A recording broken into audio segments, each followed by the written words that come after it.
This is the Levels Network. I'm Justin Horo. Yeah. The Triple OG Willie Mason OG. Man. In true form from your weekend, over the weekend and your bluey quotes that have just gone gangbusters. You are rocking the all blue. Is it a bit of Bulldogs? Yeah, it's a bit of blue. It's a bit of bluey. It's a bit of Bulldogs. We're sitting equal on top, so things are going good. Plus, that bluey comment was pretty funny. So a lot of people jumped on it. Lukey, the genius, was on it straight away, mate. How quick was he? Made it look fucking hilarious. So thanks, Lukey. That's why we got you here, mate. It was a good weekend of footy, mate. It was just fucking... It was unbelievable. This is the beauty of rugby league. Like, we thought... We were sitting here last week going, Roosters, done. Warriors, done. Broncos should be easy top four. Penrith top four. Do you know what I mean? Like St George, they had a bit of an off game. You know, I don't know. The South's done. Everyone, and then they all won. North Queensland might come back because it's up there, flogged. You know what I mean? It was embarrassing. And then Parramatta, fucking just give up the season now. Stop playing. Stop it. Give Rolesy a rest. Forfeit all the games till Moses come back. Yeah, we all remember the first year of Ciraldo, mate. Yeah, I know. And this reminds me of Ciro. At the first year, when you're trying to implement different defensive structures, and it's all about reps and habits and reps and reps. Personnel. And everybody buying in, right? It's personnel's huge too. Yeah, exactly. So, like, maybe he's inherited a few plays that he... Not the Jason Rolls type. Yep. So next year, I think you'll see a big exodus and some people that he wants in there.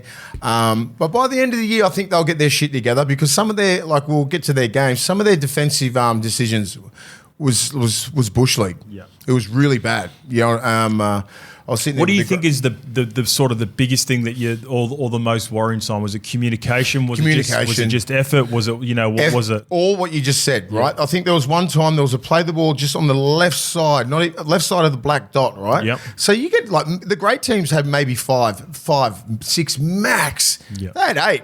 Yeah. Including the marker. And they skinned them when Taruva scored that try. So that means no marker defence, no putting pressure on. A and B did nothing. Yep. And then they got to your 4-man. 4-man did nothing. Penasini's put his shoulders in. Dylan Brown was just fucking in no man's land all the time. Like, fuck, he plays again like that next week, he's going to get booed off. I know at Parramatta. Yeah, exactly. It's starting already. Yeah. Penasini and then the other winger. And I'm like, how the fuck did North Queensland... how did the Tigers score? Like, I was just like, it's impossible to score like that. When you've got 8 people within like 30 or 40 metres, you just come up and just work really hard. I was like, that's not good signs. And that's, all the little things that Rolesy has been coaching. He's been in some of the best, like, defensive systems in the last, 15 years. Can we get to some positivity? Remember when Ciro first started? Yeah, that's what I'm saying. He's a defensive coach. That's what I'm saying. And he was trying to implement some things and it didn't work straight away in the first year and people were questioning, like, isn't he supposed to be a defensive coach at Panthers? They'll give it time. I know, it's going to take a season. It takes time. That's not what I for said you. before. I'm just for people that are listening. For Parramatta fans, be patient. Yep. He knows what he's doing. I feel so sorry for Rolesy, but you're just going to have to. You just got to have to give him. As I said, we've talked about last year. 3 years, and no man, it's 5 years. It'll take 2 years to implement his defense and get the right cattle in there, buy the right people, all that kind of stuff, and then you can start moving, right? Because some of their players getting a little bit older, some of their players aren't moving as good. Some of the young kids are coming up. They're not real confident. You're losing Dylan Brown. Sometimes just the repeat efforts as well will be better next year. You could have the exact same personnel. They've bought into what the defensive scheme is, and it's taken time. All right, now I know where I need to be in this situation. Now I know what I need to do to control the rock. So Ciro didn't.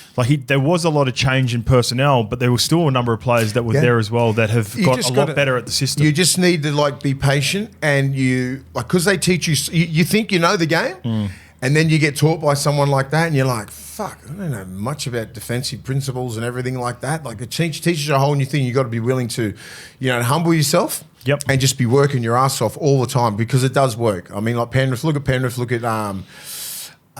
Melbourne, look at all these systems that work so hard. And it's all about, momentum these days and just being, what really kills teams at the moment, what I really watch is a late offload. Yes. Geez, a late offload can ruin you. Early because in the year. just say on the third tackle in the middle of the field, late little nice offload, they'll run 10 metres, and then what you're trying to do is play the ball again. Boom, penalty, 6 to go. Yeah. How many times you see that? Yeah, and a number of times. A number of times, and then then next minute you're right on their line, and nearly a try or a 6 to go. You start building pressure. Try. Most good sides will just burn you. You know, so those little late offloads, and that's all about contact. Yeah. Your first contact's got to be massive.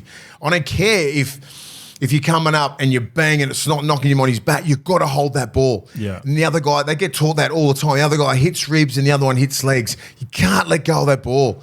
These guys are big and strong, man. You know, Big Papa and like Big Tarpanay and Fanua Blake, all these sort of Big Tino, Payne Haas. Payne Haas is just flicking it out whenever he wants. But it's when you get that little bit of late leg drive, and then it's just that little bit, and 3 are in there. Yeah. And then it's just... That's a killer. That is a killer, and it kills teams, especially around midfield. And then because sometimes... On tackle 3 or 4. Yeah, 3 or 4, Yeah. because next time...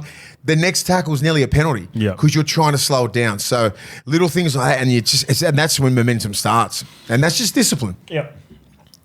Before we get into the show and some of the comments, something I noticed, as everyone knows, I love my depressors. I love watching the press, and especially a couple of weeks in, love to get an indication of where teams are at. I've got one for you, mate, and I think you're really going to enjoy this as well. One thing I noticed, looking at going on YouTube and seeing all the captains in the game right now. So we've talked a lot about the growth of the Polynesian. Percentage of Polynesian players in the competition right now. How about the captains right now? Like captains sitting there with their coaches. So I've got the names for you, mate. So of Samoan descent, Stephen Crichton, Jerome Luai, the best. Tino Fasua Malaawi, and Junior Polo is the stand-in interim captain for Mitch Moses at the moment. Of Māori descent, you've got Fish and Kalen. And even the Indigenous brothers, Cody Walker and Jamal Fogarty, that's 8 out of the 17 at the moment. And the reason I bring it up, Mace, is because I feel like Did you mention Canberra? Yeah, Canberra was Fogarty. Big Fogs and Big Papa. Tapani's the captain when he's not there, so he's Māori descent. The reason I bring it up, because I think you're at the forefront of the explosion of Polynesian players coming in the 2000s. You can go all the way back to the Olsen Filipanas and those players, but I think the explosion happened around sort of your era. And when I was coming through, and the reason I bring it up is because it wasn't natural for Poly boys. They were leaders within the teams. Actions. But they hated speaking to media. The prime example for me is Fui when I first come into first grade. Fui spoke perfect English. The media didn't think Fui spoke English at all because he would not do media. They thought it was Shane Shackleton. Because that's where all the Shaq used to come from. And I just think it's a great sign for Polynesian communities about leaders in the communities at the moment. Good shout. And to see all the skippers and Luai. Jerome, well, that's what I said. So the Samoans are Critter, Stephen Crichton, Romy, who does it with Appy as well, who's of Fijian descent.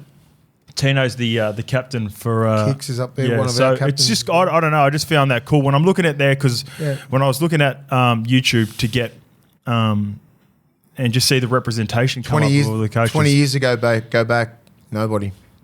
Yeah, well, I was trying to think, like going back. I was in leadership groups. Like never captain. Petro would have been in leadership groups. Yep. Brent Kite, but not many. Yeah. Like TP, Tony Pulatua. Yeah. Not many, but like we were in the leadership groups, which is like how they have like joint captains and everything like that. But it's a great shout, Oz, because like that just shows the growth of the game, the growth of the Polynesian brothers, and the maturation process is working, right? They're leading, they're captains of prestigious clubs. Almost 50% of Indigenous almost 50% of Polynesian clubs descent are from exactly. So that is, and it's only going to get stronger, right? Because they're mainly about actions, and they're mainly about just getting out there and really, imposing your will and being physical and all this kind of stuff.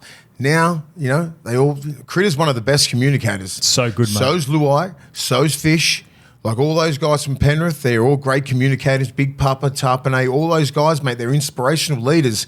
They get out there and they do the business as well. Yeah. They don't just talk shit. They get out there. Do yourself a favour. Go watch when we finish, because you don't. The reason I watch them, for people at home who aren't aware, I always like to watch the pressers. I think you can get a good gauge for the temperature of the room with the coach, the leadership of the skipper, what's been, I guess, not portrayed, but relayed to the playing group from the coach to the captain, and I always think the captain's a great reflection. Oh, it is, and a second source for the coach out there on the field.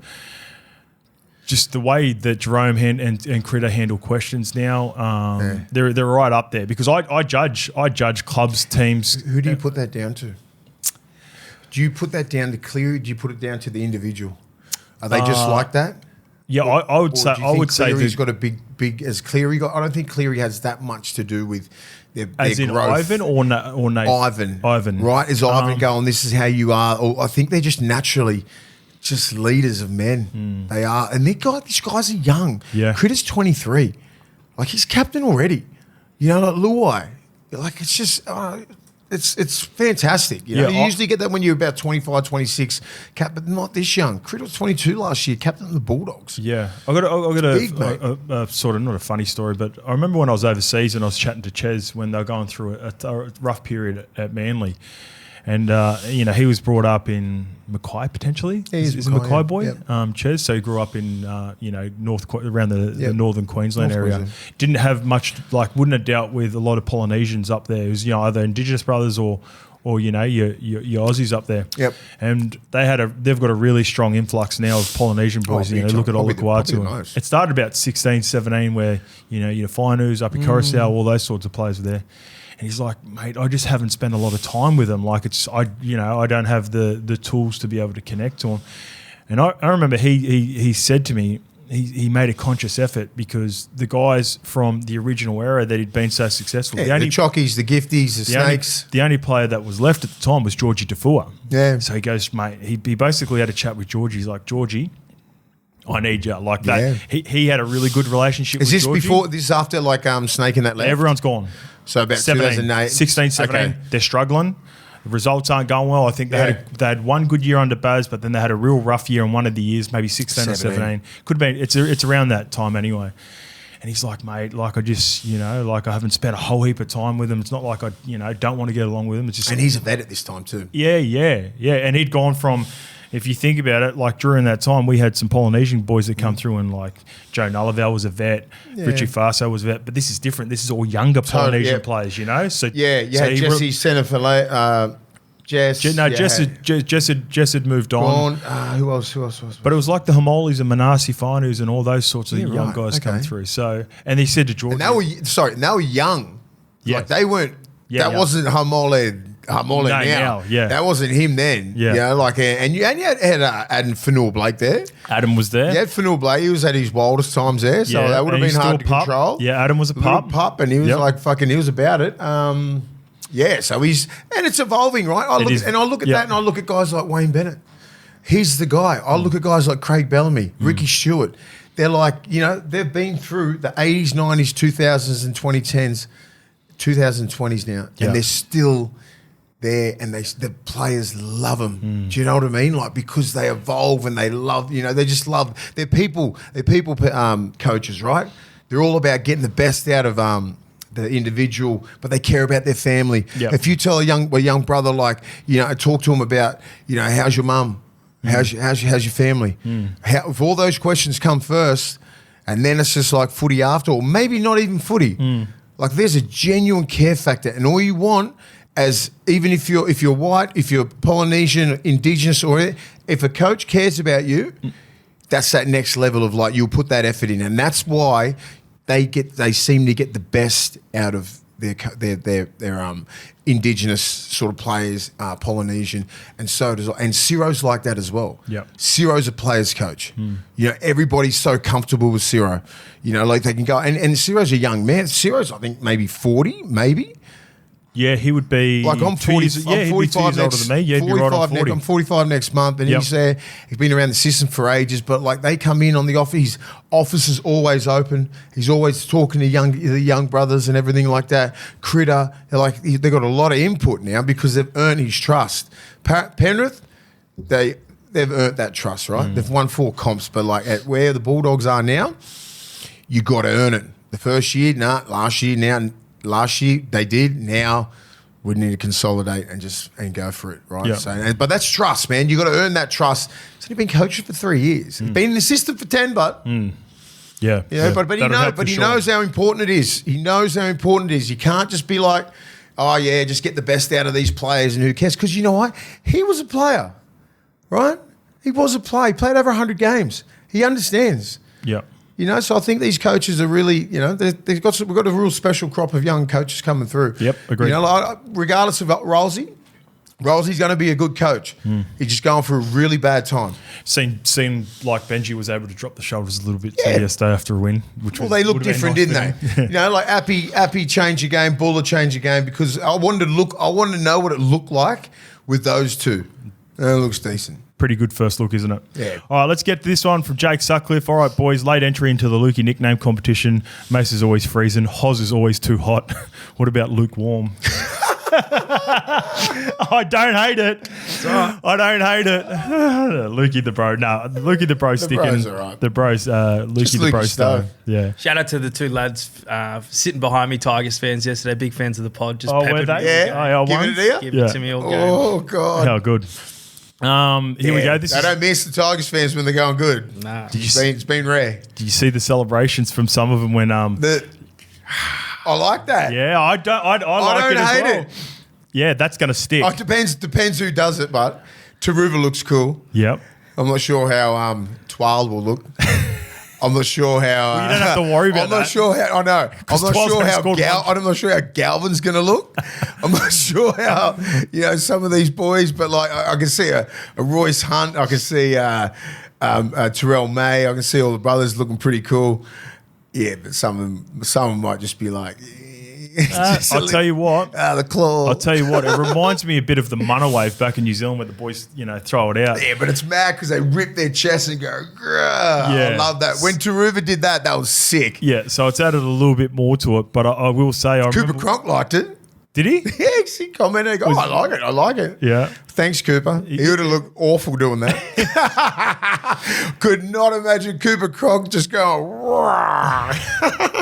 Freddie Lussick did a Munna wave back last year for the New Zealand Warriors and nailed it and Good. did it well. So Because you can't half-ass that you gotta shit. commit. You got to commit to it. Yeah, you you got gotta to commit. rip that. You got to, mate. It's like, especially the New Zealand, the Munna one. Yeah. Everyone's watching, man. I think Kurt Capewell did it. It was a bit rough. Come on, Kurt. Capes didn't fully commit. It was like, I want to do it, and I didn't quite, Just, throw it if you're out not hard going to enough. just go full tilt, don't do it. All right, this one comes from Anthony Harris. I was lucky enough to see Big Willie and 5'1". Renning's lost some height. He's down to 5'1" now. At the exhibit concert. I was Yeah. over from New Zealand and asked Willie for a pic. He said, yeah, bro, but if you want to wait, Rennie will be here soon. Awesome dude, awesome night, awesome concert. So there you go. that was Anthony good. Harris was there as well. Thank you, mate. Shout out to OG, waiting for 5'1" Rennie to come over and have a picture. 5'1". If you listen to this, you'd be pissed off. All right, let's get to it. Our Red Bull segment for this year. As always, Mace is going to go the OGs. Yeah. So Mace's OG Bull, I'm going to go a young buck from every week. And your OG Bull for this week, OG Mace, is? Big Papa. It's the NOTORROUS. You just lay down slow. Oh, yeah. stop it. Oh, POPPA. Big Papa. Like, Jesus Christ. Let's talk about setting standards, right? Yep. They were down. They were down on numbers. Yep. Tarpanay was out. And I'm like, shit, that's the only reason why I was like apprehensive. I'm like, yeah, Brisbane looked red hot like last week. Man, Big Papa come out. He set the standard. I think he had like 12, 13 hit-ups in the first stint. Got to try. Give him a rest, right? But like, the bra was pretty close. Pretty good. Huddy Young, fucking animal. They were good. The young English kid on the edge, Nicholson, good. Looked yeah. pretty sharp. Hosking Fogarty, through the middle. Hosking, really good. Starling, That's the Fucking best game from Starling I've ever hitting seen. everybody. Yeah. So I'm like, line speed out its ass. I'm just like, they really rattled Brisbane, but the big pupper was out there. He's a 30, pacesetter. I think 33, 34 years old. I think he made 140 metres, like 20-something tackles, line breaks, but his presence out there, mate, he went after Payne Haas. Payne Haas was still damaging. Carrigan was still damaging, but like they know when big pupper's in the middle. You veer the other way. But like his second stint was even better. Yep. Come Agreed. on there, ended the game. Just his presence out there and just knowing that, it's I think he's at obviously the twilight of his career. Could be his last year, right? Could be his last year. Yep. Canberra, I think everyone was sort of doubting. Even when I picked him in the eight, I wasn't fucking sure if they were a top 8 team. I just know what Ricky Stewart's like. I love the way that he coaches, and I know he gets the best out of players. You know who should be watching out for his spot this year? Fucking Angus Crichton. Because Huddy Young's coming. Ooh, Huddy Young is coming. He's a proper left edge. And just say the Roosters like fall off. And I know Crichton had like a great year last year, but he fell off by the end. He's just coming off a really good game, though. Yeah, Angus he did come was off a good game. He did. against He did. Panthers. But I mean, Yep. I'm just saying, like Hudson Young is going to be pushing for it. Like Iron I know from sharpens some a good source at like that back row, like apart from Liam Martin and Yo, that ain't settled. Okay. So I'm just thinking, well, if Hudson Young keeps playing like that, because he looked damaging. He looks like he put on more size, looks quicker, faster. Just the amount of work that he does. And I think if Canberra go, if they've won like just say 8 games, and the Roosters just say the weekend, Penrith's worst performance in 5 years. And they still play good. It was pretty bad, yeah. It was very bad. Unforced errors were it was a terrible Credit to Roosters. terrible performance, but I'm just saying, if they digress and play like they have been playing the Roosters, and Huddy Young is just absolutely tearing, fuck, mate. They've got some very good similar, very similar players. Olakau'atu as well. Olakau'atu's going to be there. I'm not sure if he plays. Can he play left edge? I think he can easy. Liam can play left. Liam easy can play if you left have because he's to. done it before. Yep. And Hamole, if he is still playing like he did, he needs a better game like he did on the weekend. He needs to be more consistent. But I will break that game down soon. But like I think the back row's up for. I think it's up for grabs. Okay. Apart from Yowie, apart from Liam, but that one spot, it's open. Just want to quickly go back to Big Papa. Totally agree. Loved his first stint in Vegas. Thought that was outstanding. Yeah. But I thought the stars were Joseph Tarpany and Horsburgh. And I still think Horsburgh was right up there. But Big Pups, he's emptying the tank this year. He's got the opportunity to go past Yeah, he will, Croker. Croaks, the OG Croaks. He's already gone past Jared Croker. So he could be the most capped Canberra player of all time. Is Croker, the OG Croker's the most capped? I believe Tootsie still got it. Can you have a look? I thought it was Jared Croker. No, Jared just... So he's probably got about 10 games, I think. I think so. Have a look and see. I think... what's the OG's first name again? Oh, no, I just call him Toots.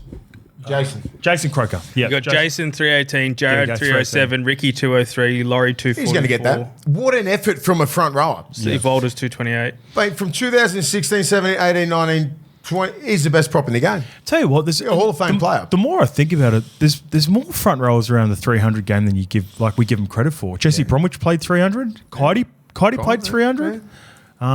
Did Finucane play 300? No, 250. 250. I feel like there's another there's a middle few. recently that's Petro, 300. Can you have a look at the 300 games for a second, bring them up and come back? Did Hargraves get 300? No. Yeah, Jesse Bromwich, Yeah, Jared got it. 300. Hargraves got it. Paps is 285. Gallon, 348. Gal, yeah. Yeah. Woodsy, 250. Did Woodsy get Petro- 250? Big Yes. Shaz. Yep, he did. Ben Hannay, 245. Aiden Tolman, 317. Who? Ben Hannant Yep. or Hannay? What? Tolman, 317.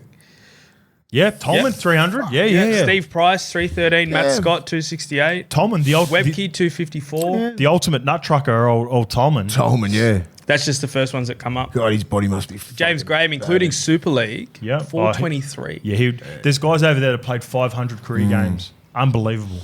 Crazy. All right, yeah, really good shout, mate. Totally agree with Mace's OG ball for this week. Josh Papali'i. And the hair. Fuck, I love that hair. When he picked that ball up, that angle. How good was that? Jeez, he was just... Kurt. No, the great Kurt Angle.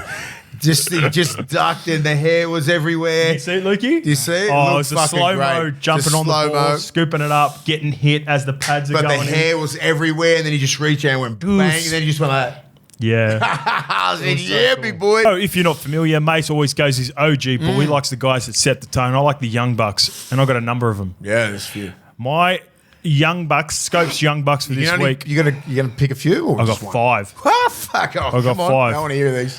Taylor Lasalu, Salisi Faketi, Blake Steep, Hugo Savala, and Robert Toya. Mate, you're trying to figure out who they are because you don't even. It's just like you don't Robert even Toya. recognise the names. They are the 5 players for the Sydney Roosters that have made their debut this year. So 4 of them are debutants this year. They've got about 10 games between them. Blake Steep played about 3 or 4 games last week. They just went and beat the 4-time champion Panthers. Big. Shout out to the OGs, full credit to the OGs. But for these 5 youngsters to play the Panthers with a full deck of cards, Isaiah Papali'i was the only player missing, and for them to not shrink away from the contest, so I can fully understand getting up for the first 20 or 30 minutes. When Isaac Tonga went through straight away, I went, ooh, this could be 60. Alamotti. Was it Alamotti, the first one, the first try? Yeah, Alamotti Just goes straight through Siwa Wong. I was like, ooh, this could be 60. 60. The vets, they regathered themselves, and these young players just really went into the contest with the likes of Isaiah Yeo, Liam Martin. They went after him, didn't they? Our big boy through the middle. Why am I They're full front row? No, front row for Lindsay? no, for Panthers. Oh, for Panthers, Leota. Leota, Moses. Yeah, he didn't even get 100 metres. Mate, like they were there. Lindsay Smith, he was a little bit beaten up. He had to go off for a spell because he was a bit knocked down. Yowie was the only one who got over 100, and maybe Liam Martin by the end. But like with 15 to go, I think Yowie was the only one over. Then I reckon in the last sort of 10 minutes they ended up getting 110, 112 metres, but they were kept fucking really, really like about 60, 70 metres. It was in 60 minutes. Yeah. It's a great defensive job. And also, look, full credit again to the OGs who led the way, and we'll get to that breaking down that game. But for these 5 guys to have less than 10 games of first grade behind them, a huge effort, and even bigger effort. Taylor Lasalu, I had interviewed Justin Holbrook, assistant coach for the Roosters, the next day.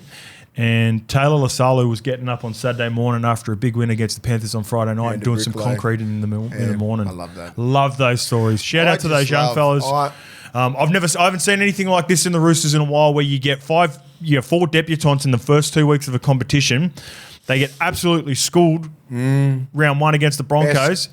And again, now, one thing that I pride myself on in doing this stuff, whether it's, doing the podcast or whatever we do, Mace, whether it's Channel 7, I always like to have strong opinions. Yeah, it's fucking oath. And what I do is I hate it when I've watched content over the years, whether it be here or overseas, and, just a little bit of humility when you get it wrong. I fully got it wrong with Robbo, the take on Robbo. He was able to bounce back and get a result against the 4-time champions. So shout out to the young fellas. Shout out to the OGs of the team. Shout out to Robbo and the coaching staff, because they come up with a huge performance. If you can prove to me, punters, that you got a full round, you can prove to it, I'll fucking transfer you $100. If you can prove to me that you got a full round, I'll fucking doubt no one did. No, prove it to me. You know what I hate? DM it to Levels. Prove it that you've got it. I'll fucking send you $100. But I'm with you, mate. Yeah. I'm with you. Yeah. I'm like, I was way wrong. Way wrong. I'm like, there's no chance that they're going to beat Penrith. Not a chance. And this is where we'll question Robbo. Has he lost the group? There was all this shit saying everything about that. And I'm just like, no, he hasn't. These young kids just need to turn up. The hardest thing with these young brothers like that, week in, week out. To week, yeah. It's going to be tough. It's going to be hard, you know what I mean? To play these 27 games and just be like on every single game. And that's leadership and that's coaching. Yep. And I think Robbo, as I said, we already said, it's going to be his hardest year to coach. Yep. You got something, Lukey? Do you want to see the viral TikTok that went viral about us and the Roosters? Yeah, go on. Give it here. Chuck it here. It's got all the potties in it. Ready? Sydney Roosters we're talking about. one of the biggest clubs in the rugby league, is paying $9.50. I've never Put it ever closer seen to the mic so you can. I'll go Panthers 13. $11 off, mate. Yep. Can Roosters keep it close, mate? No. Especially Liam Martin. What Liam Martin's going to do to their left edge. Combate's a fast pitch too. I think this makes Penrith even scarier this year. Combat. Yeah. This could easily be 50. This could be, yeah. I mean, this could be 50. We're trying to paint anything positive about the Roosters. That's so good. Who's the guy? We'll give him a shout out. What about that effort, Tubes? We'll get to that in a bit. I can't wait to talk about this game. No one does that to Toto. No one. Not that close. No One-on-one. No one does that to Toto. And Tubes is 6'6" as well. Yeah, mate. He's just got Rennie covered. Just. Yeah. So shout out to is it?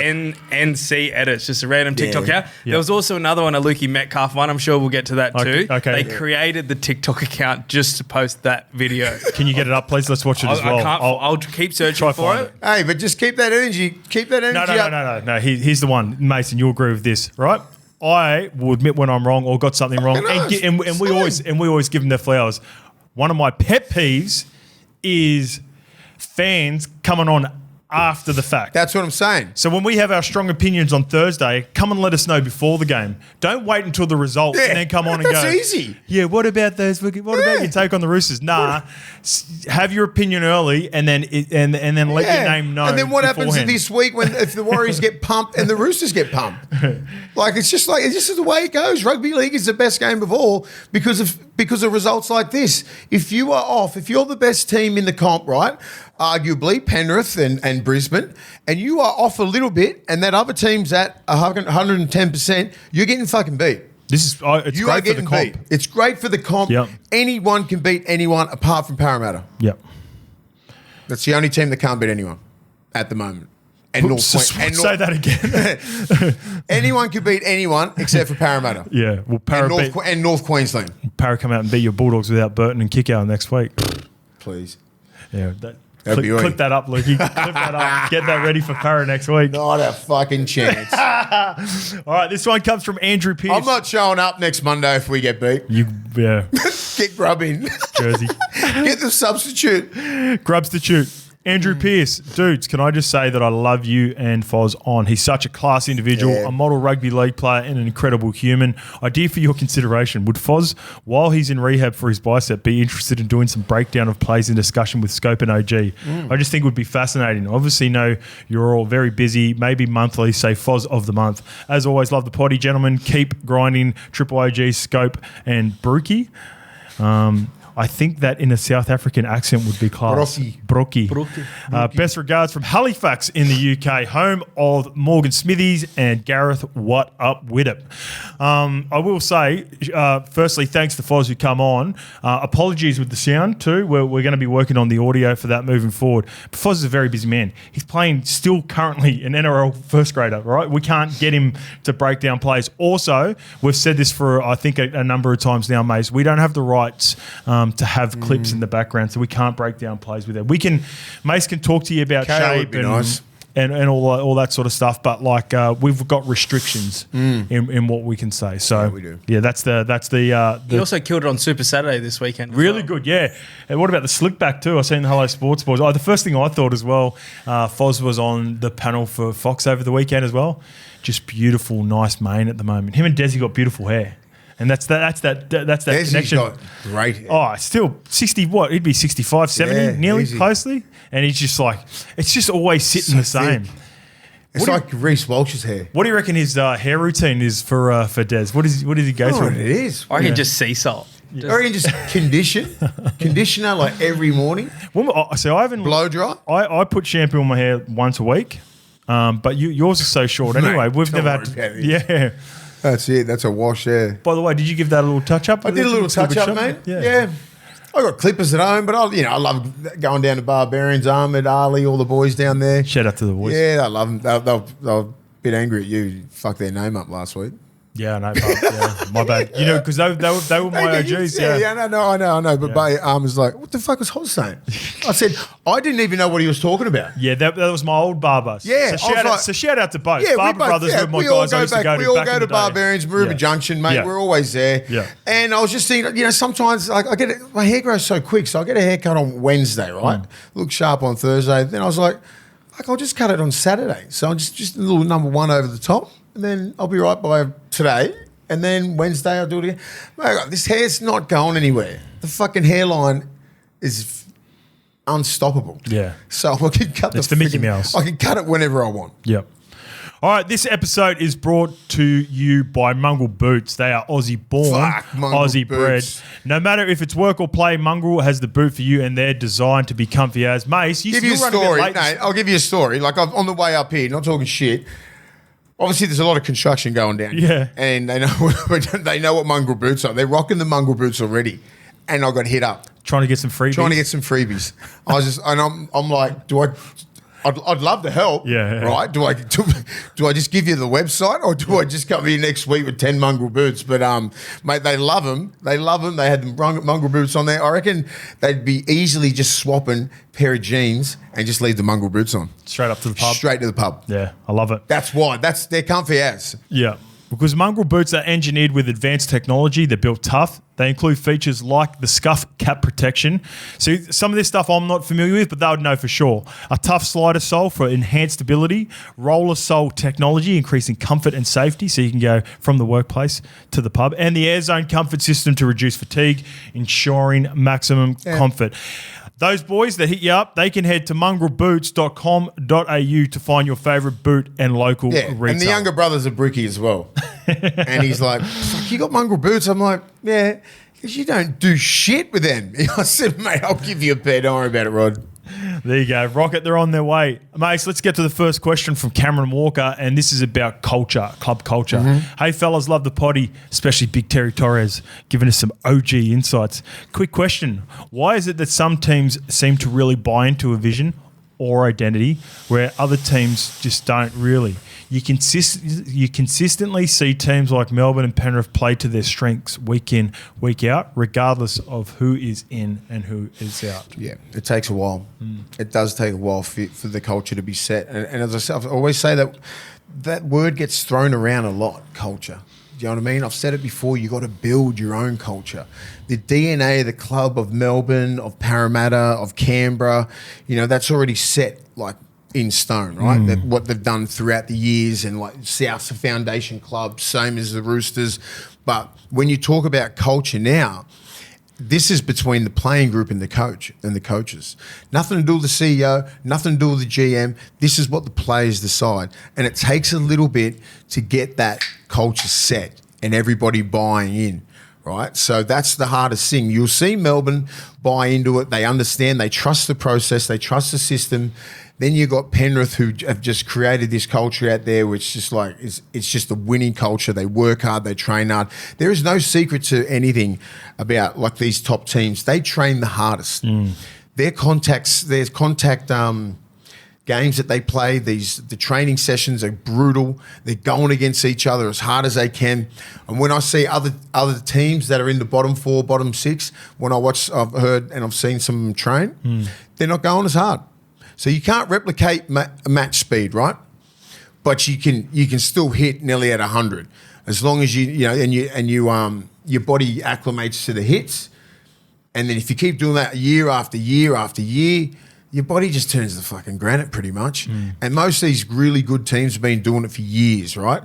Canterbury had just started doing it for years. But when you keep having a big influx of like players gone, bringing players in, personnel out, bing, bang, bang, like you can't set it. You've got to have faith in the system and have faith in the culture. Get the right people in that's going to buy into it. Get the right coach, get the right S&C, get everybody in place, and then you build. Yeah, and they're all on the same path. Same path. The question I was going to ask you, and we've sort of asked it before. Bulldogs look like they're building something special. why would it be a trap to try to replicate the way that you guys looked and you were so successful? Like you've got to create your own path, don't you? Exactly. You've got to come up with your own sort of vision. So when you were a Bulldog, you know, there's Dogs of War. Yep. There's entertainers. There's all these sort of things that, you know, the 80s and Different the eras. 90s, different eras. Yep. And, you know, like you get anointed with the Dogs of War, which is a privilege, and entertainers, and we were sort of both of that. Yep. Right. And then the 2012, 13, 14, when they were quite dominant, when they got to grand finals, they were really tough. You know what I mean? A really tough team. Dogs of War, because they weren't that physical, right? Yep. And then now, Desi was the innovator of the 2 front rolls. yeah, through the middle with that. tip out the back, right? Yeah. So everybody sort of got onto that, and it just fucking blew. Everyone started blowing them out, right? But at the start, it's very hard to coach. It was very hard to get because you had Big Cassiano was at his prime, James Graham. You had a lead. You had Grubby coming around the back. Then you had Ben Barber playing his best football. They were such a good combo, those two. Cassiano and James Mick Graham. Ennis, Ennis as well. They had a decent team. Josh Jackson on the edge, Finucane, all those sort of blokes. And then so they had a decent team, right? Yeah. They just unfortunate that they ran into a red hot South and Melbourne, 2012 and 14. What was I going to say? The culture. So the areas, different areas with the cultures. Different areas. So right now with the Bulldogs, you can't just go, let's be the Dogs of War. You don't have the cattle to be the Dogs of War. Yeah. Right? And we're not in the era of Dogs of War. And it's not the Dogs of War. You can't just go out and just beat the shit out of everyone. Yeah. You've got to be able to, like, what they're doing is running teams off their feet. We're fit as hell. We play high percentage football. We complete at a high level, and we just hustle harder than most teams. Gang tackling. You see everybody, I don't care who you are, even Payne Haas and Tino. See what happened to Tino yesterday? 3 or 4 in the tackle. Fodawaker, 3 and 4 in the tackle. Because if you want to go one out against Tino or someone like Payne Haas and that, you're not going to fucking win. You'll tackle them, but it's going to be a quick play the ball. Bang, hit up top, someone hit there, grab the ball, wrestle on his back. Tino's just come back from an ACL. The fitness levels aren't going to be there. Talk to me in 10 weeks when he's going to be an absolute machine. He was still pretty good yesterday. Yeah. But, you know, he needs to get his fitness back. But like that culture, what they're doing, that's there. They hustle hard. Yeah. They grind. They're all about each other. Like it's a brotherhood there. Ciro said after the game, he goes, we heard stuff that they were going to come through the middle. We heard some chat that they're going to come through the middle. We enjoyed that challenge. Love that. So you talked about it before. Right, I wonder at the where start, he got that from. The offload. They talked about offloads right before. They don't allow teams. They strangle you. There's no offload. You can't get an offload with 4 tackles around the tackle. You know why? Because that first contact is like he's on the ball and you are hanging on like for dear life, right? The offensive players trying to get to the ground because they're just still getting held up. Yeah. But you're getting held up, right? So you're waiting for help, right? You're trying to get your hips in close, right? Hit, bang, trying to get a little bit of an underhook on your other arm whilst having that ball, waiting for help to get a rib, and then the other one get the legs, and you control all the way down. That's what it is. And you continually do that. They do that like for fucking hours. It's so repetitive. They've been doing this for 3 years. It's so taxing. The head's 99. Yeah, they're right, nice and tight. And you watch the Penrith, you watch the Melbournes. They're brilliant at it. And our boys, they're up there. You know, once you get a Leo Thompson, you can chuck a couple other people, the Hulu from Gold Coast. Yeah, Hulu, he didn't play in that game. Yeah, I know, but maybe he might be coming down. You got Leo Thompson. Then you start talking about a fucking pack that can go at you, physically dominate you. We're still doing it already. Fuck, Max King's doing a good job. Max King's doing a great job. Fuck, he's doing We're getting him his Birdo and we're getting him his kicks, but that's the problem. We just don't have that much depth. You can't replace a Birdo and you can't replace kick out. No, they're elite. You're just going to have to put, I think, Presto on that left edge because he's a natural left-hand back rower. You can stick Salmon or Curran. Salmon or Curran on the right edge. Yep. Hughes maybe come back in or Salika Sam Fafita. Hughes, Yep. Someone like that. Kurt Moran comes in. Yep, Kurt Moran. You got a bit of a Harry Hayes could play right side back rower. Yep. I think he could do. We can make do. Got some Don't know who we can play 5'8", but Kurt Mann, Bailey Hayward. Kurt Mann. I like Kurt Mann. Yep. He's got some skills. Yeah. I don't know what position Kurt Mann is, but he's a dog. What about, do you have any outside backs? Because he moved Critter there for a little bit, but because they were getting skinned on the right-hand side there, he got worried about the right edge defence, so he put Critter back. But I think the plan was potentially to go Critter to 6. He could play, but I want him at the right side centre. He's the best centre, best defensive centre. Agreed. And I think, we can, I'm not sure how far Carraz is back. I don't know. We've got some really good young kids, but are they ready? Fuck, we'll find out. All right, let's go from your kids to our kids at Parramatta. This one comes from Wiley Tynan.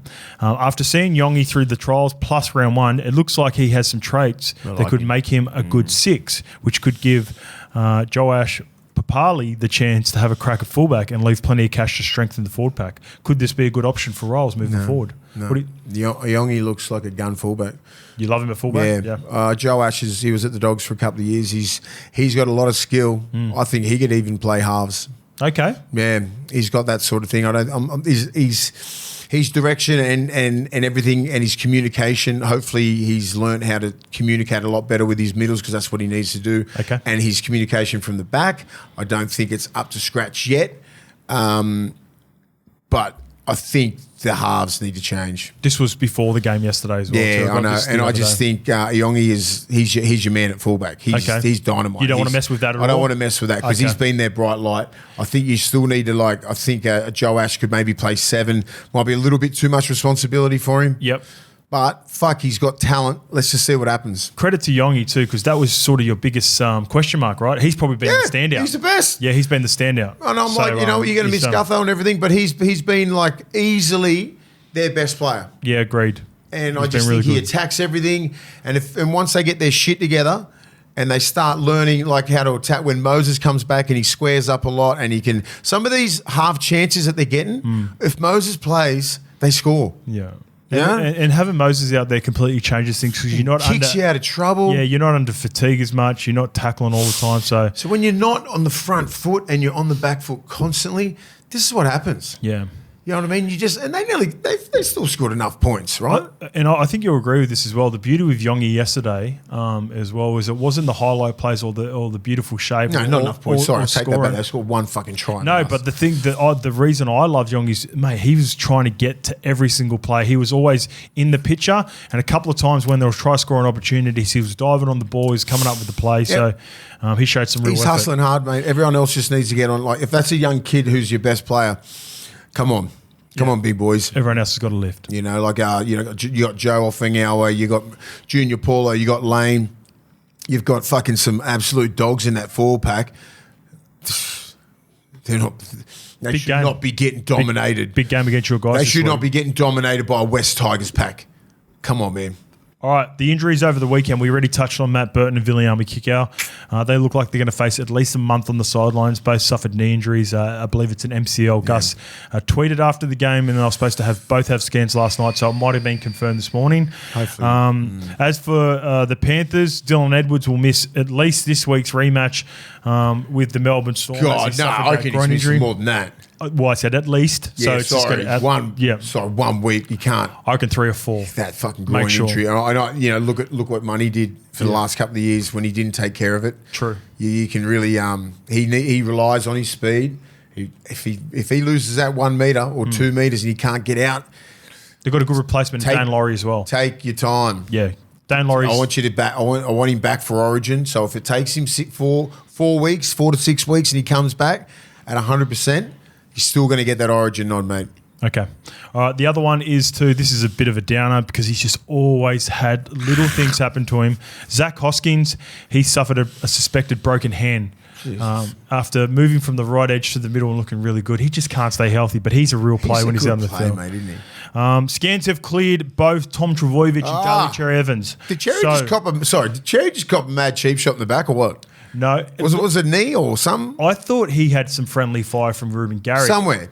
It wasn't. No touch. Nothing? Back spasms. So Come back spasms. Do some yoga, mate. Come on. Bit of Pilates.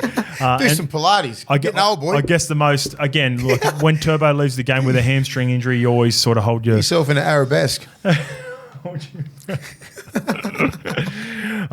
shouldn't be laughing at me, mate. Nah, he's what, 1 week? 2 weeks. He should be fine this week. They think he's a chance. They think he's a chance for this week, which would be huge. Turbo. Hamstring. You'd sit him out this week just to be safe, wouldn't you? Sit him out for 2. Yeah. Put Hopewadi there.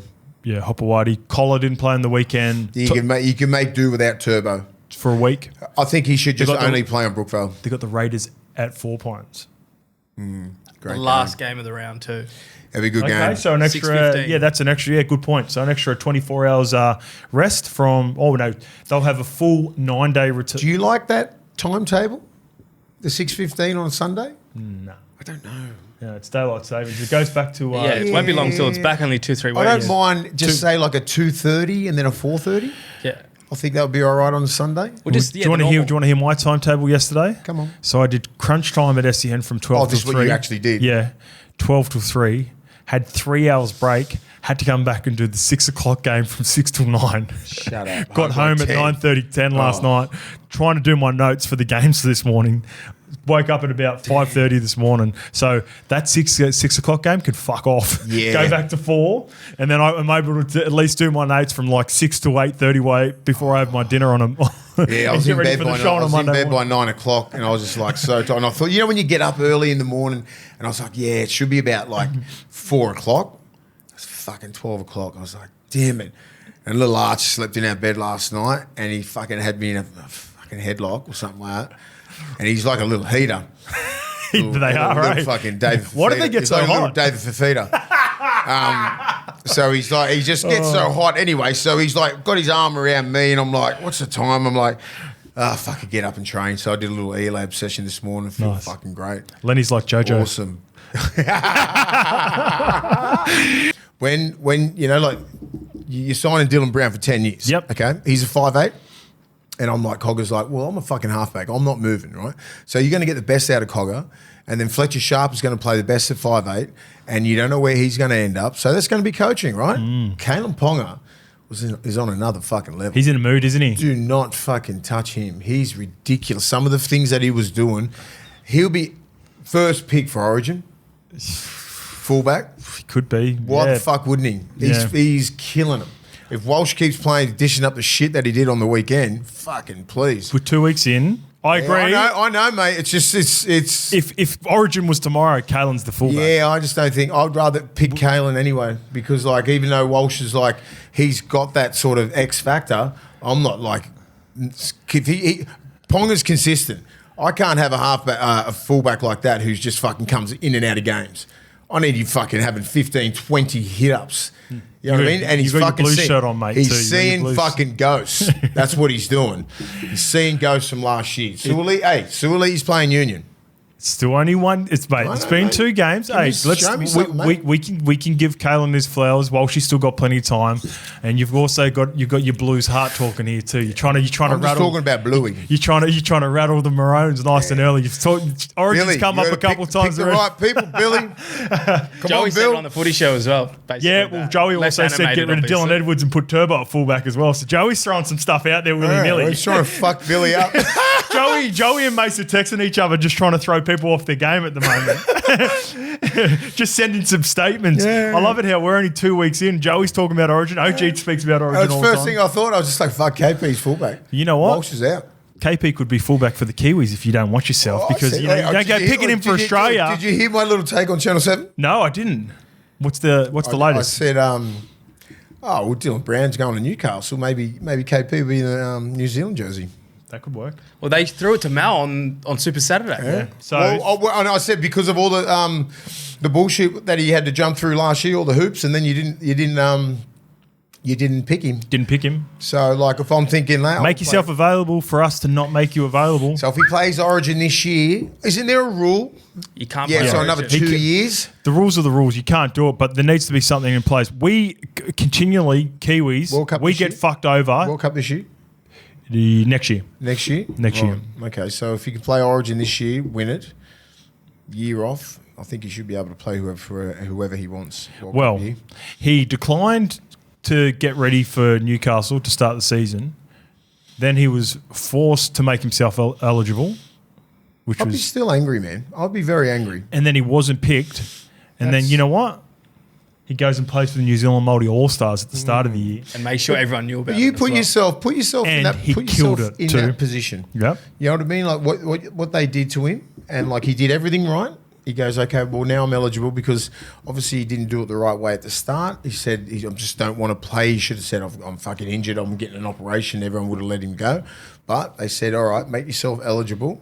You'd be thinking, okay, well I'll be in the side somewhere. I don't care if, whatever. 14. And then you don't get picked. If that was me, Fuck that. I'm out. I'm fucking done. Yep. Because I know that his heart is with New Zealand, but he loves Queensland. And you know what I mean? He's played. I think he's played a test, hasn't he, for a show? No. No, he's never played. He's played sevens or nines. And I just don't. He played that nines, and I just don't think it's on his top list. I don't think he looks at that Australian. All right, jersey, I'll give you the list. and he doesn't prioritise it as high as Origin. I'll give you. I'll have a guess. I'll put myself into the mind of Kalen Ponga, and this is just a guess. Priority for Kalen Ponga right now. Xavier over here. Put your helmet on. Put your helmet on. Magneto, get the Magneto to block him out. All right. Winning a premiership for the Knights right now is Kalen's top priority. Yep. Number 2 is fighting back and winning that Origin jersey. Number 1 and winning a series again. He's already done it, but that is priority number 2. Representing New Zealand Māori All Stars 3, playing for Australia 4. Yeah. I'm not going to argue with that. And that's what I mean. I'm just looking at it going, well, the Australian jersey, because of what happened last year, I think the New Zealand Māori All Star jersey means more to him than the Australian jersey. Diminished in his head. He goes, what else could I have done? He had a killer year, and he still didn't get picked. It's just like that seems a little bit personal to me. And he's just like, well, if I win a comp up here, Dylan Brown comes here. You know what I mean? I can play for New Zealand easy. You would have watched the depressor? Well, for them, it's a oppressor. Oh, I'm so glad you brought that up. Fuck. What was it? I love. No, just how because I always bring up negatives when it comes to depressors. Kalen's such a good captain. Like another part of it, and I feel like we sort of And the Māori boy. Yeah, look, we're always very pro Kalen, but for a reason. He's not cliche. He doesn't just say cliche shit back. Like if you ask him a question, he'll answer it, and if you ask him a stupid question, he'll laugh at you. He literally did. He laughs. He's so good. He's entertaining. Who asked the question, Buzz? No, Buzz don't on do 360. presses. This is after presses. I know. Buzz doesn't go to the. Buzz retired from that 25 years ago. He might have phoned in and it just on a Zoom. Hey, by the way, Andrew Webster said, "G'day." He said, I love Webby. He goes, "How's me mate Mace going?" I said, "Same old." I love Webby's just done a big story on Gus. on Gus. I watched the YouTube video this morning. Is it good? Yeah, he just sort of I haven't read the article yet. There I must just be saw that little one bit. of those really long I articles. saw a that little accompany bit on Instagram. Yep. So And not Andrew Webster, the coach, too, by the way. Andrew Webster, the reporter. Webby, he's one of the. He's a legendary. He's a good fella. human. I've only met him a couple always of had times, a great yeah. relationship with him. Yeah, he's talking about how he's been brushed by Gus. That's the clip that I was talking about. we've I think he's had a I've always falling out with Nine or I something lock like horns that. with Webby every time we see each other at Dally M's or whatever. We just fucking smash some piss at the bar. We always have a good time. Yeah, Good man. Seems like a good fella. All right, back to Kalen Ponga. Oh, yeah, captaincy. I love the way he communicates. I love how it's just not cliche all the time. I reckon he's a really good captain. He's got a really good temperament. In the first game, they lost the captain's challenge off a really poor call from Casey Badger. It was so bad. And then they had an opportunity where they really needed the captain's challenge a couple of plays later.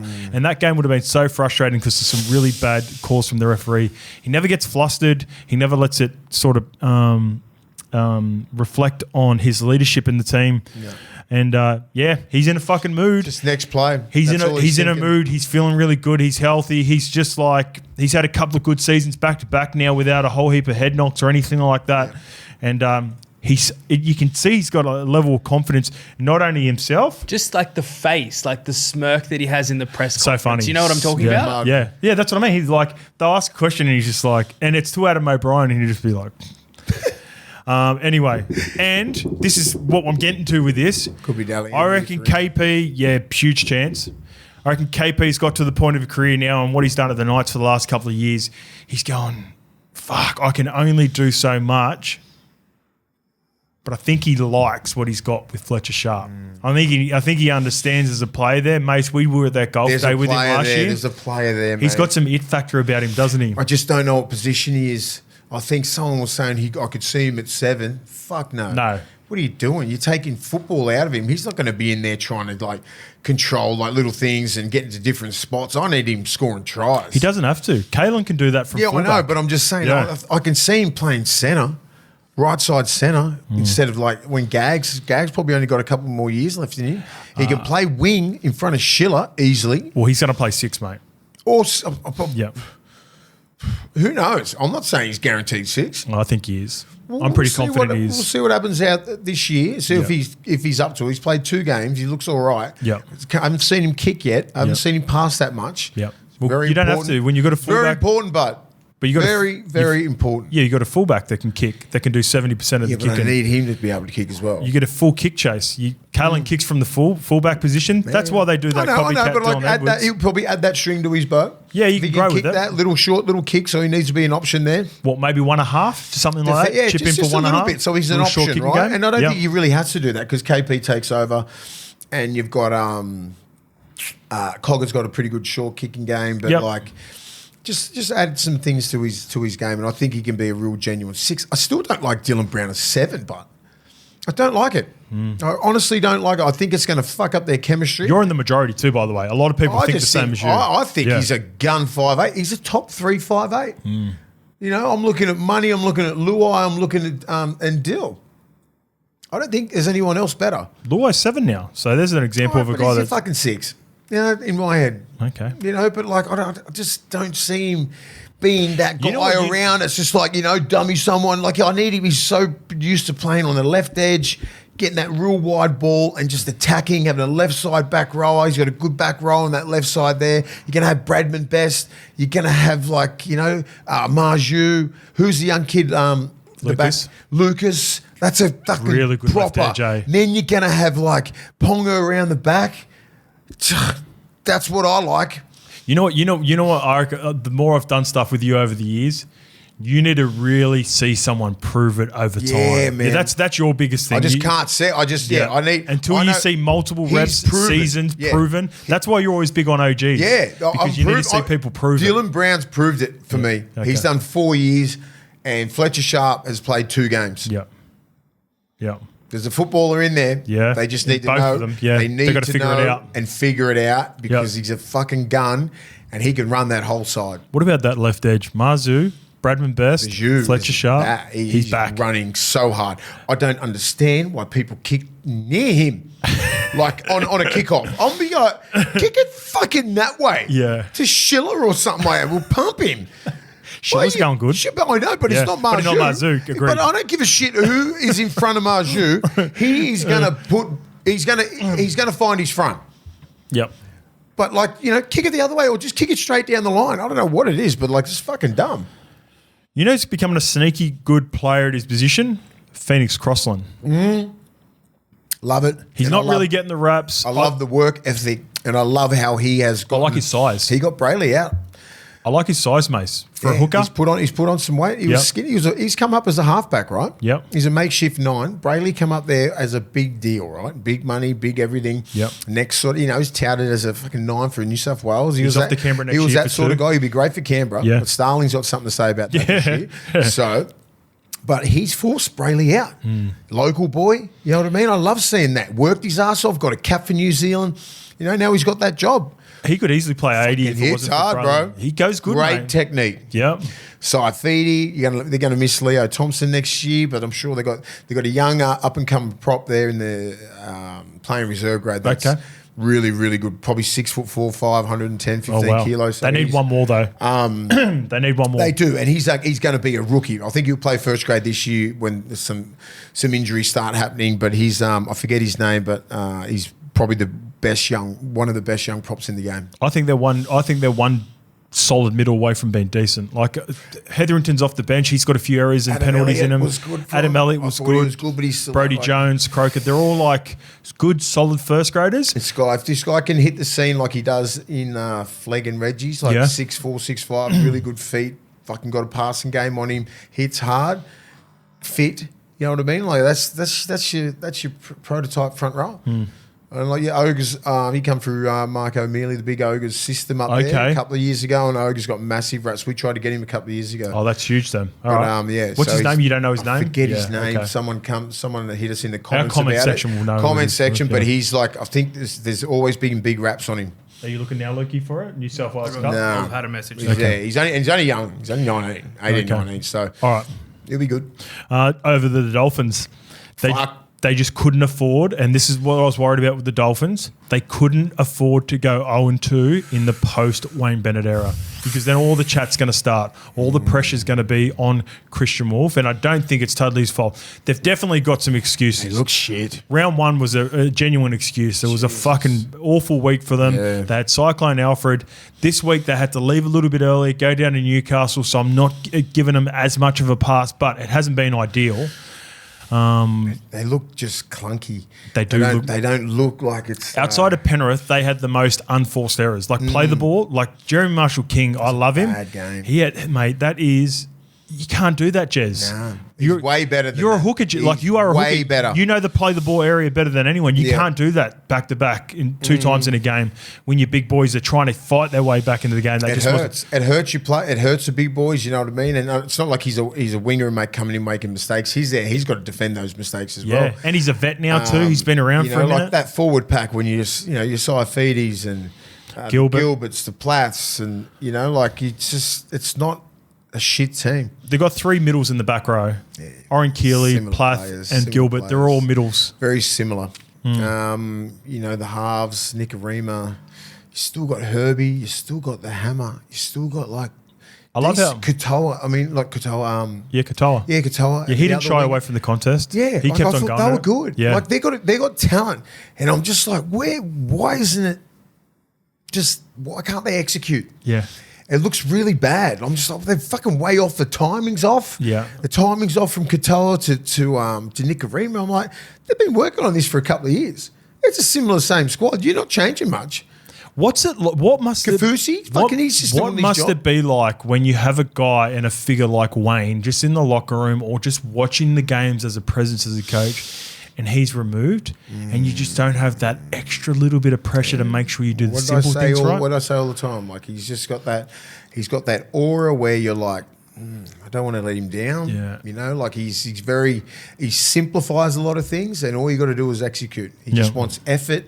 He just doesn't want missed tackles. He's very big on defense, and some of the defensive systems and their lapses have been fucking embarrassing. And he expects a lot more. And I think I'm not sure if you can fix it. I'm not sure if they can get in the top 8. They look like they're going to be competing with Parramatta and North Queensland. Well, here's the lineup, because for the teams that are struggling, I've got the schedule. Tigers this week. Broncos will be tough the following week, but they always play well against the Bronx. Yeah. Titans after that, which is again 5. and then they got the Panthers. Tigers and Titans, they're winnable games. Tigers look good against Tigers Parramatta, look but good. I'm not willing Where's to declare this game Tigers as a genuine threat. Where's that game at? Tigers is up there, I believe. Yeah. Because they haven't played at home yet, have They they? showed me. It will be a KO. They showed me enough yesterday to go, all right, that's KO. that's a proper team. Yep. That's a team. Okay, you've sent off for the Tigers. I like the Tigers. Okay. I just like the way they looked. I like Terrell May. Terrell May was unbelievable. I like Bolle. I think what they need is another prop, right? And who's the guy that Clemmer's out? Who's the kid from St George? Frankie Molo. Mole. Yeah, Frankie. Do you want him to go get Molo? Where the fuck is he going? Yeah. So you reckon they should do a swap? It's got to be something to do with Clemmer and him. If you can get him though over there, so you start. Okay, so let me just quickly get in there. Clemmer was fully released, and he had to sign to the Dragons as a free agent. Okay, that's been done. Frankie Molo is still ongoing. I don't know what the situation is. Okay, so I don't know what's going on there, but if I'm the Tigers, I'm trying to get him. Go get him. So then I can put Bolle back to lock. I've got Terrell. I've got Frankie, and I'll put 12 back to the bench. And then you got Seyfarth and Fainu. You got Appy in the back. That's a team. That's a fair team. Because I just don't think Twal adds that much. I think he's a bench player, but Bolle's like your dude. But I think you need a guy like Twile in that pack because he's a toiler No, you worker. need him off the bench. You need him off the bench just to play 35 minutes or something like that. No missed tackles. 10 or 15 hit-ups, 25 tackles. He's very efficient. Frankie Molo's a good player. Frankie Molo is a gun. He'd be a good pickup for That's someone. what I'm saying. I said, why is he's in purgatory, rugby league purgatory? What's he doing? Yeah. He signed a massive it's deal. a weird situation. Signed a massive deal down there too, so he's on a fair bit of coin. I believe it's this week he starts his contract. You know how you can only take so much sick leave or whatever it is? It's this week where it's well, we'll see. Interesting. All right, we'll get to the Tigers back in a bit as well, and the Dragons. Interesting for him. I just think they're one prop off, and I'm like, they'll be pushing. Yep. Tigers will come up and we'll get into that in more detail, Mace. But let's go to the Warriors 36 defeating the Seagulls 16. Do you want to watch the TikTok? Oh, yeah, I got the Tiki. I got the TikTok. Tiki-toki. We get Hammond again? Yep. They love it, don't they? Fuck, sorry, we can't get everything right. Or can the Warriors turn around their form against the Raiders in this one, mate? No. Because Metcalf is still 7. I'm just not happy with that. Cool song. This was cool. Shout out, look. I love that. Love it. That's a cool celebration. What did he do? What was he doing? So he's doing the shush with blocking the noise out. So I'll have to, for the Who was podcast, that? go find it on Who was TikTok. that? They created an account. No, but who did that? Who was Luke that? Metcalf. That's bad. He scored the try right at the death. I'm So for the fucking happy podcast, for we'll the get Warriors. demonetized if I have that in there. Yeah, okay. But Can we just find the TikTok, boys, give us some love. people- Shout out to all the editors out Warriors, Wars fans, we love the Wars, but just don't dish up that shit round one, and we won't have to say that. And you're going against Manly, who were red hot. Don't tell me you just say, if you're a Wars fan, that you were so confident that you were going to pump Manly. Come on, man. Give me this shit after you fucking win. Come on. I love the Wars. I love it when they win. Yeah. Don't do it when you win. When you play that last week against Manly, you got fucking Raiders when you got fucking pumped. Hey, shout out to Webby. It's not his fault the Warriors fans are coming after us. He held his nerve, mate. We wanted changes. There was Warriors fans wanted changes. They wanted to see Roger to fullback. They wanted to see Chanel gone. He held his nerve, and the players repaid him. Let's just see what happens in 3 or 4 weeks. It's only been 2. Yeah, but credit to the players. Well done, Wars, man. Don't Well get angry at done, the fans. I love the Warriors. I love the way they played. Yeah. There's no way that I want to see them go shit. The Mate. game goes good when the Warriors are fucking nearly up the top. I want to specifically talk about Webby holding his nerve, though. Yeah, fuck yeah. He was under the pump. Big time. And everyone wanted him to change the players. They wanted him to change captaincy. There was fucking... Yeah, a lot. The fans wanted him to fucking throw They everyone wanted to out. sack Bring him. things. And he held his nerve, and the players repaid him. Shout out, and also before the game, they did that fucking Tohu Harris tribute before the game, and his whole Fisher Harris is there and they're embracing. I was like, fuck, we could be in for a night here. And it's always hard against Manly. They got that grand final, so it's always. Manly got an awful record over there. I didn't realise how bad it was. They haven't won there for 10 years. We just went off round 1. Yeah. They looked unstoppable. I'm sorry. They did. Well, Turbo gets injured, DCE, but they need Paseka, Sipley, whoever started in that front row. I know what it's like being Polynesian and going against the Warriors. They're fucking coming after your head. My head was on a platter every time I played that. You need to take that as a challenge, right? And I don't think they did. The challenge for Manly is they were trying to blow the Warriors out, especially after the first try. On every play, mate. They were trying to be up by 30 at halftime, and that's the big boys can't do anything because they were shifting. Man, it's up to Ches and Turbo to realise that you got some troops through the middle, and the game plan from Siebes is you're not going to go to New Zealand with them under the pump at Go Media Stadium for the first time and hit the edges. And look, they had some joy.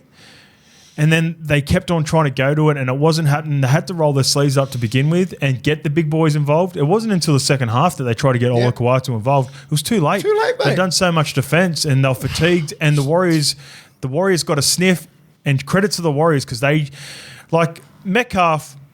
The part that I love about Metcalf is he went after the game, but he didn't have to overplay his hand. He gave exactly what Manly put in front of him, and he took advantage of it. So credit to both him and I agree. But I'm just when you play the Warriors over there, and if you're from Polynesian descent, expect your head on a plate and you're going to get fucking 3 in and you're going to get hit all game. You need to be on that same level. When Fish is coming at you, Barnett's coming at you. They were awesome. You know, everybody is going to get you. Like Paseka was there, Sipley was there. You need to take that shit personal when you go over there, and you fucking got to be one of the best players. Like Paseka was one of the best players last week when he can set the standard. He needs to do that every week. Otherwise, they get blown off. And you can't go side to side to side like you did last week. And it worked against North Queensland because North Queensland are fucking awful. Like the Warriors are a fucking good team. You thought the Warriors were awful before the game, though. So, like, this is the I trap. don't think they're North Queensland awful. This is the trap, though. You've got to respect every team for the first 20 or 30 minutes. You can't blow. I really think they could have had some joy at the back end of this game if they'd rolled their sleeves up. Exactly. Yep. If you set the standard, look what most teams do in the first 20, 30 minutes. They're not going side to side to side to side. They're going fucking straight through the middle. Just take your licks, try and earn your ascendancy in the middle, then get in a good field position and score. The Warriors had a terrible round one, but I'm not looking at them going, they're going to be bottom 4. They're just going to be middle of the pack team. Yep. They can beat anyone on their day. Don't get it twisted. I still like it. I still like him. But I just thought Manly were going to be way better. I don't think anyone thought that was going to happen. You know, it looked good. Wade Egan finally. Wade Egan. You know, you get him on the front foot, he can be a really damaging 9 in the game. Well, he did that 2 years ago. Near quarter was running like he was one of the best 9s in the game. Murata near quarter was running like it was his last run of his career every time. He was fucking awesome. He was great. He runs hard, mate. Obviously, I wrote down some notes about the DCE Turbo and DCE and Turbo's health after the game, but that looks like that could be okay. Yeah. I'd probably just fixable. I'd probably just give him a week regardless. Do you put Kohler at farm? Do you put Kohler at fullback, or do you put Hopewadi? There's also Ruben Garrick. Nah, not him. I love him as a centre.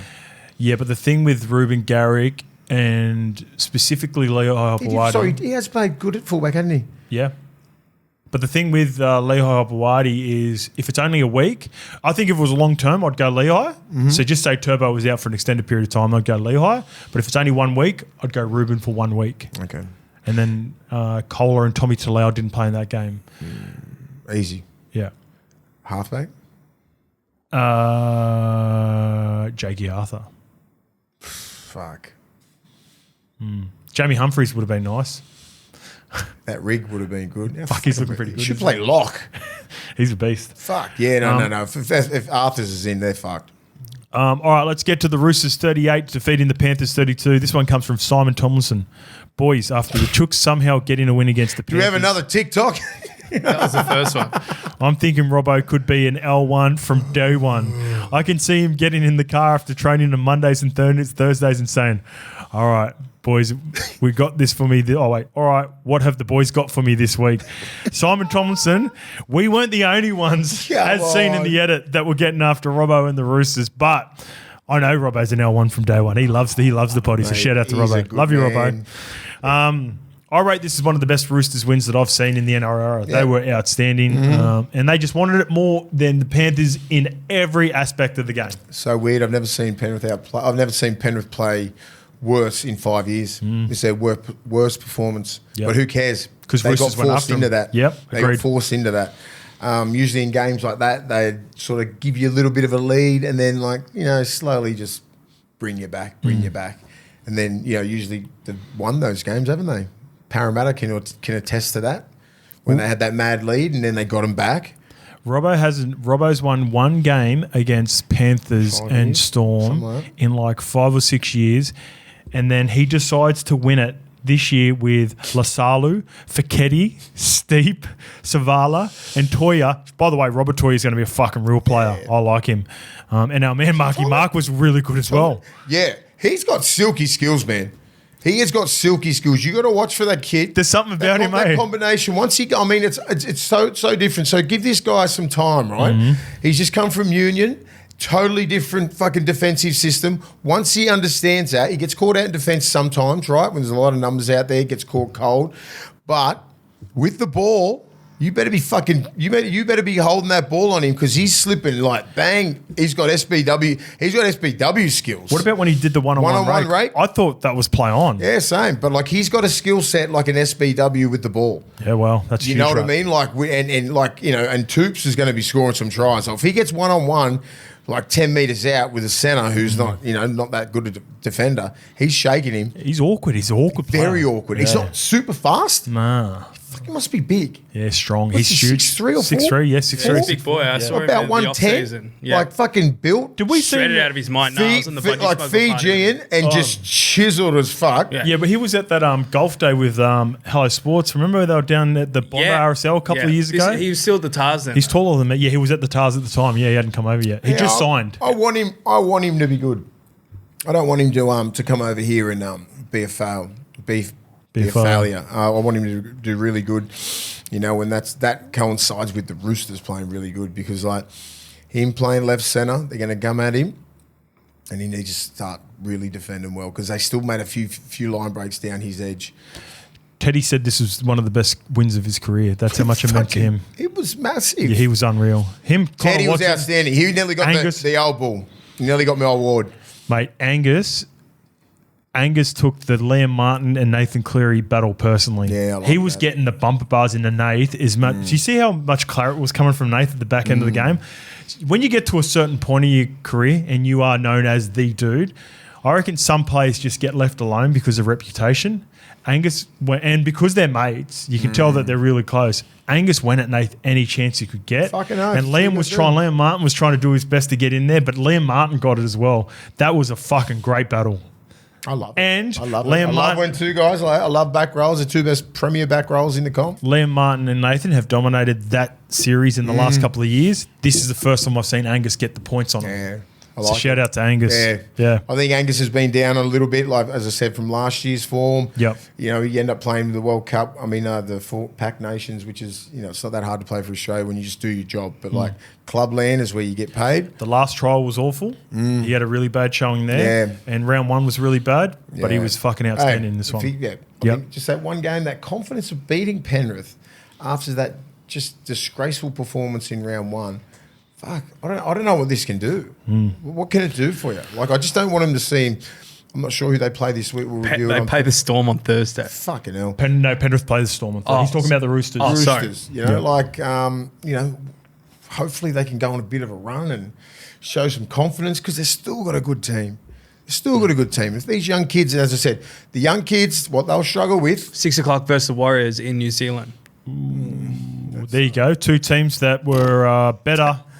They bounced back and they had performances, so this will be a tricky game for both of them. It'll be a hard game. People wrote them off. They come up with big victories. How do they back it up now? Yeah, that's what I mean. Like you just got to keep that's the hardest thing about the NRL is being consistent and knowing that you get on next week and just being on. You got to travel to New Zealand. Roosters got the Warriors, then they have the Titans at home, and then they've got a big game against South at a core. That Troll Mitchell might be back for that game. They can go 2 from 3 there.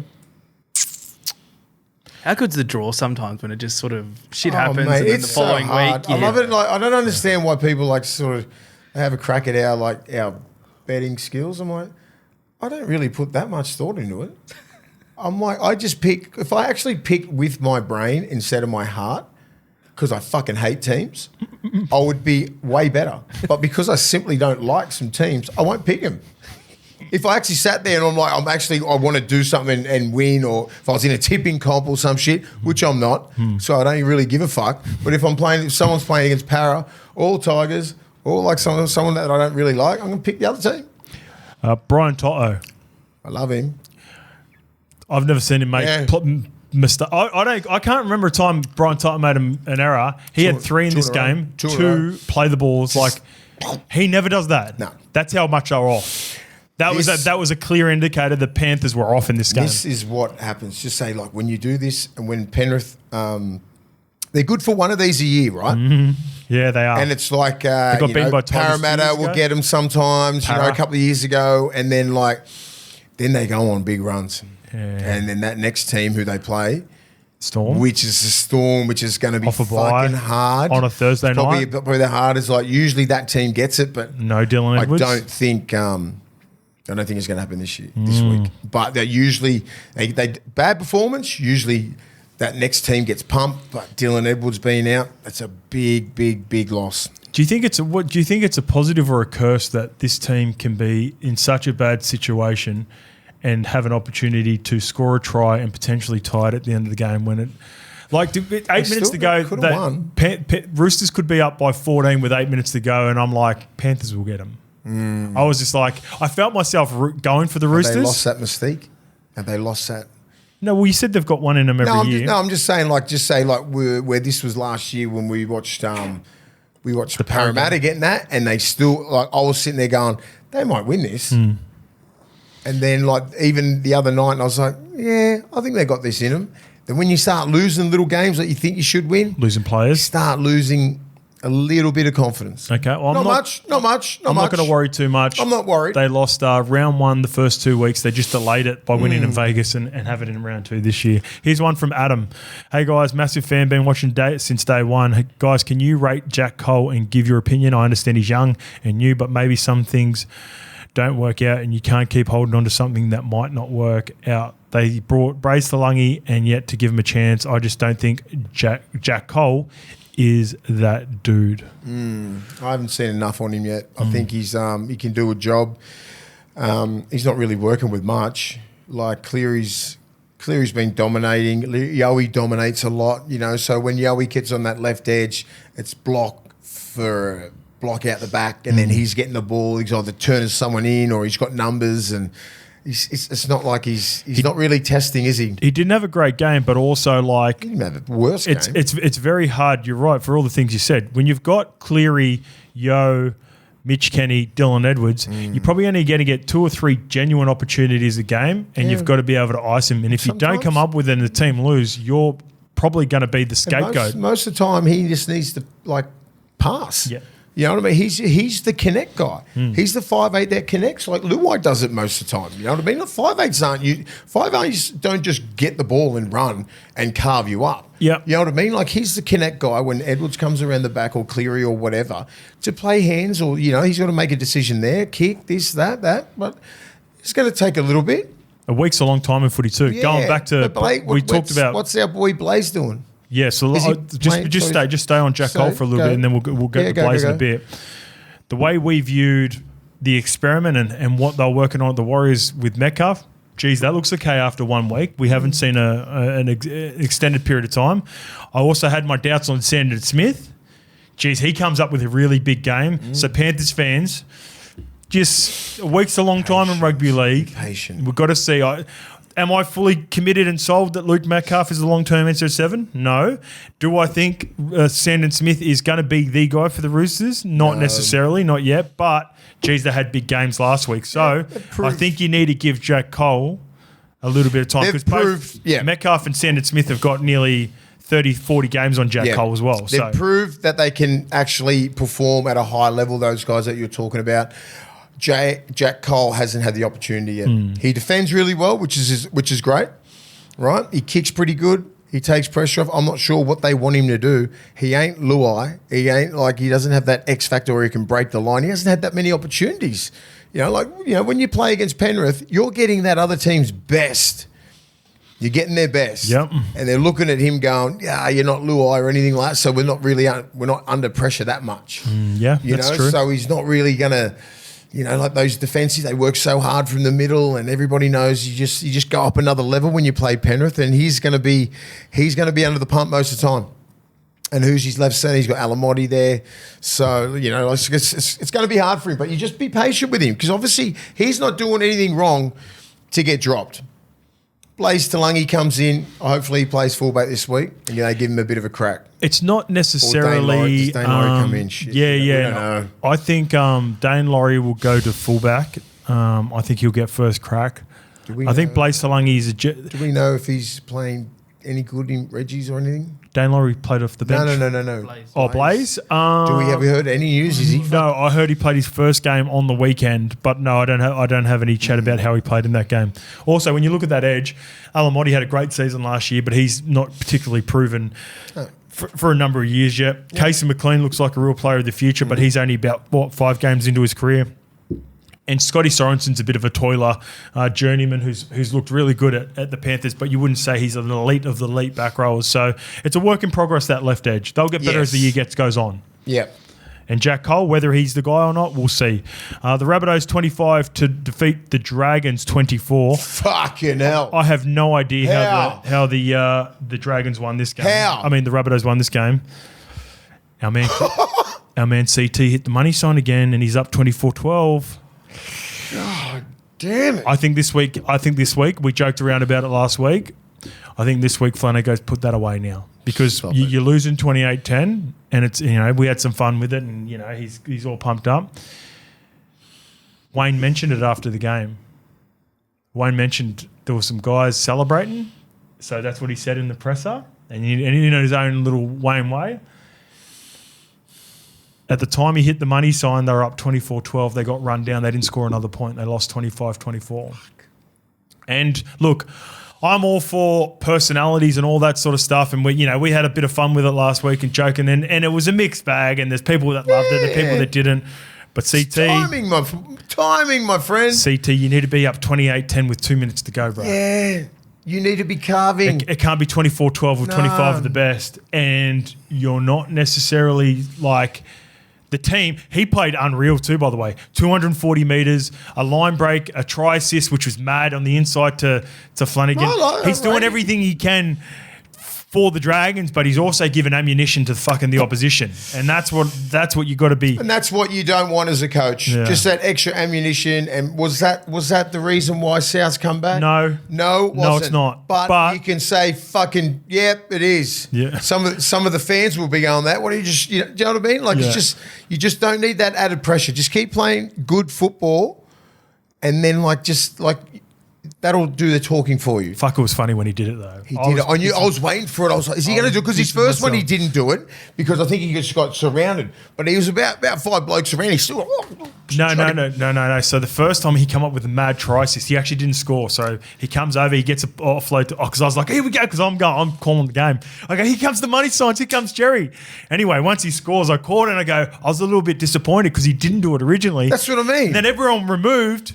And then he ripped it. And then he's going, boom, the money sign's coming out. And I'm going, ooh, like this is excessive. That's what I'm saying. Like he got surrounded by so many people, he couldn't get his arms loose. And as soon as they left him, he's just fucking throwing paper. I'm like, God. Did you see? He thinks he's in Spearmint Rhino. Did you see the trainer with the shades on for South Sydney? Have you ever seen that before? The trainer coming on the field, he's rocking the shades. Oh, no. Fuck, I've got to get you the pictures. Fucking Wayne, if you go and get them off. But this is 2 weeks in a row now. I thought South Sydney were not the better team on the day, but they are 2-0, and that's all that matters. That's all that matters. Jamie Humphries comes up clutch with not only a big field goal kick, he was 4 from 4 goals. Dragons scored 5 tries compared to South Sydney's 4, but that was the difference. Kicked a couple of big goals. Cody Walker was good. Well, how about this for a stat? Cody Walker did not do a general play kick in the entire game. Jamie Humphries did He just got a fucking rocket on him. Yeah. But that's strange, eh? Weird. Ethan. Yeah. He looks...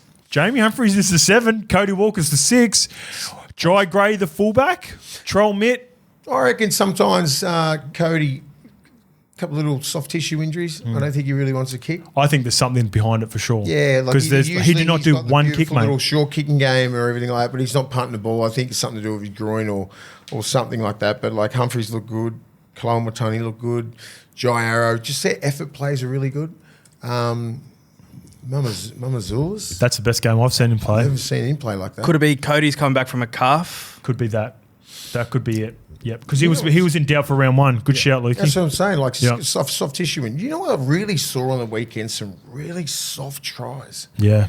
Like real bad marker defense, bad marker prep. Kepi try? Yeah. Kurt Mann that try. is fucking terrible. Mamazula's try. Yep. Those guys. You saw exactly what I was seeing. I was just like, who are you looking at? Like bad. when you're like fatigue tries? Fatigue? No. That's just a concentration? Concentration, right? So just say you saw Kurt Mann, Tino was there. There's 2 markers. Tino's that next guy, and then you got your 4-man. if you don't have your eyes up looking and nominating who you got, that's what happens. Like you can see their eyes looking in that way, and then bang, you just get caught real easy. Like DeBellin got caught. He's a fucking good defender. What about Josh Curran taking the tap and scoring a try? That was the worst one. Fucking disgraceful. That's bad from the Titans. We'll get to that in a bit. You know, but I'm not sure. I saw so many soft tries, like just Heaps. one out. Heaps. Like you shouldn't be able to score that. You know how hard it is to score a try right near the line? Like especially with the line set.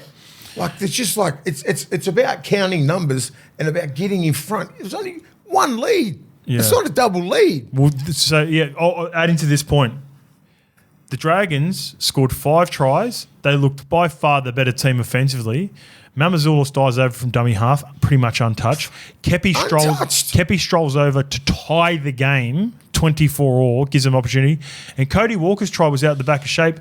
He sort of looks to play to Colin Tongue. He goes, fuck, I might as well score here. So soft defensively. Flano will be furious with that. Hey, mate, Wayne in the past has not been afraid to make huge changes. Remember Trey Fuller was playing so good last year that they put Hammer into the centres because it was more so that they were struggling on that left edge as well, so they wanted Hammer to sort of stiffen up that left edge for him defensively. Jai Gray's going to be hard to move out of this fullback spot. Yeah. The more talk, the more Jack Whiten comes back in next week left centre. Probably Bailey Bentley Harpy will be the player that makes way. Isaiah Tass will probably go back to the wing. Tyron Munro's thereabouts. Alex Johnston hasn't played this year. The obvious solution is you just bring Trell Mitt straight back into the fullback position. Jai Gray misses out, but Jai's man, like he's not doing anything wrong. He adds a different dimension. So like just say with Jai Gray, he'll take the meters, right? Yeah. Where Latrell seems to be, he's got a lot more skill, right? He's going to skin you. But like he'll jog around and he won't take the meters, right? He'll try and get to a certain place where Jai Gray catch the ball, bang, just get those meters. He's not going to make the line breaks or anything like that. No. Run into space quick. You put him at left centre. Jack White left centre. No. Campbell Graham right centre. No, you put Latrell left centre. Then where's Jack go? Fuck. It's hard, mate. I'm asking the question because I don't know the answers. I always like to come in. Campbell Graham's one of the best right side defenders. You're not moving Campbell Graham. He was fucking outstanding. He's halving the field for him. They're trying to go to that edge, and he's just going bang. Can you go Jack at 5'8"? No, because then you and Cody at 7. With Jamie Humphries, I reckon deserves a good shot at it. I think he's got long-term ability there. I think he can be a 7 for a number of years there at South. Fuck.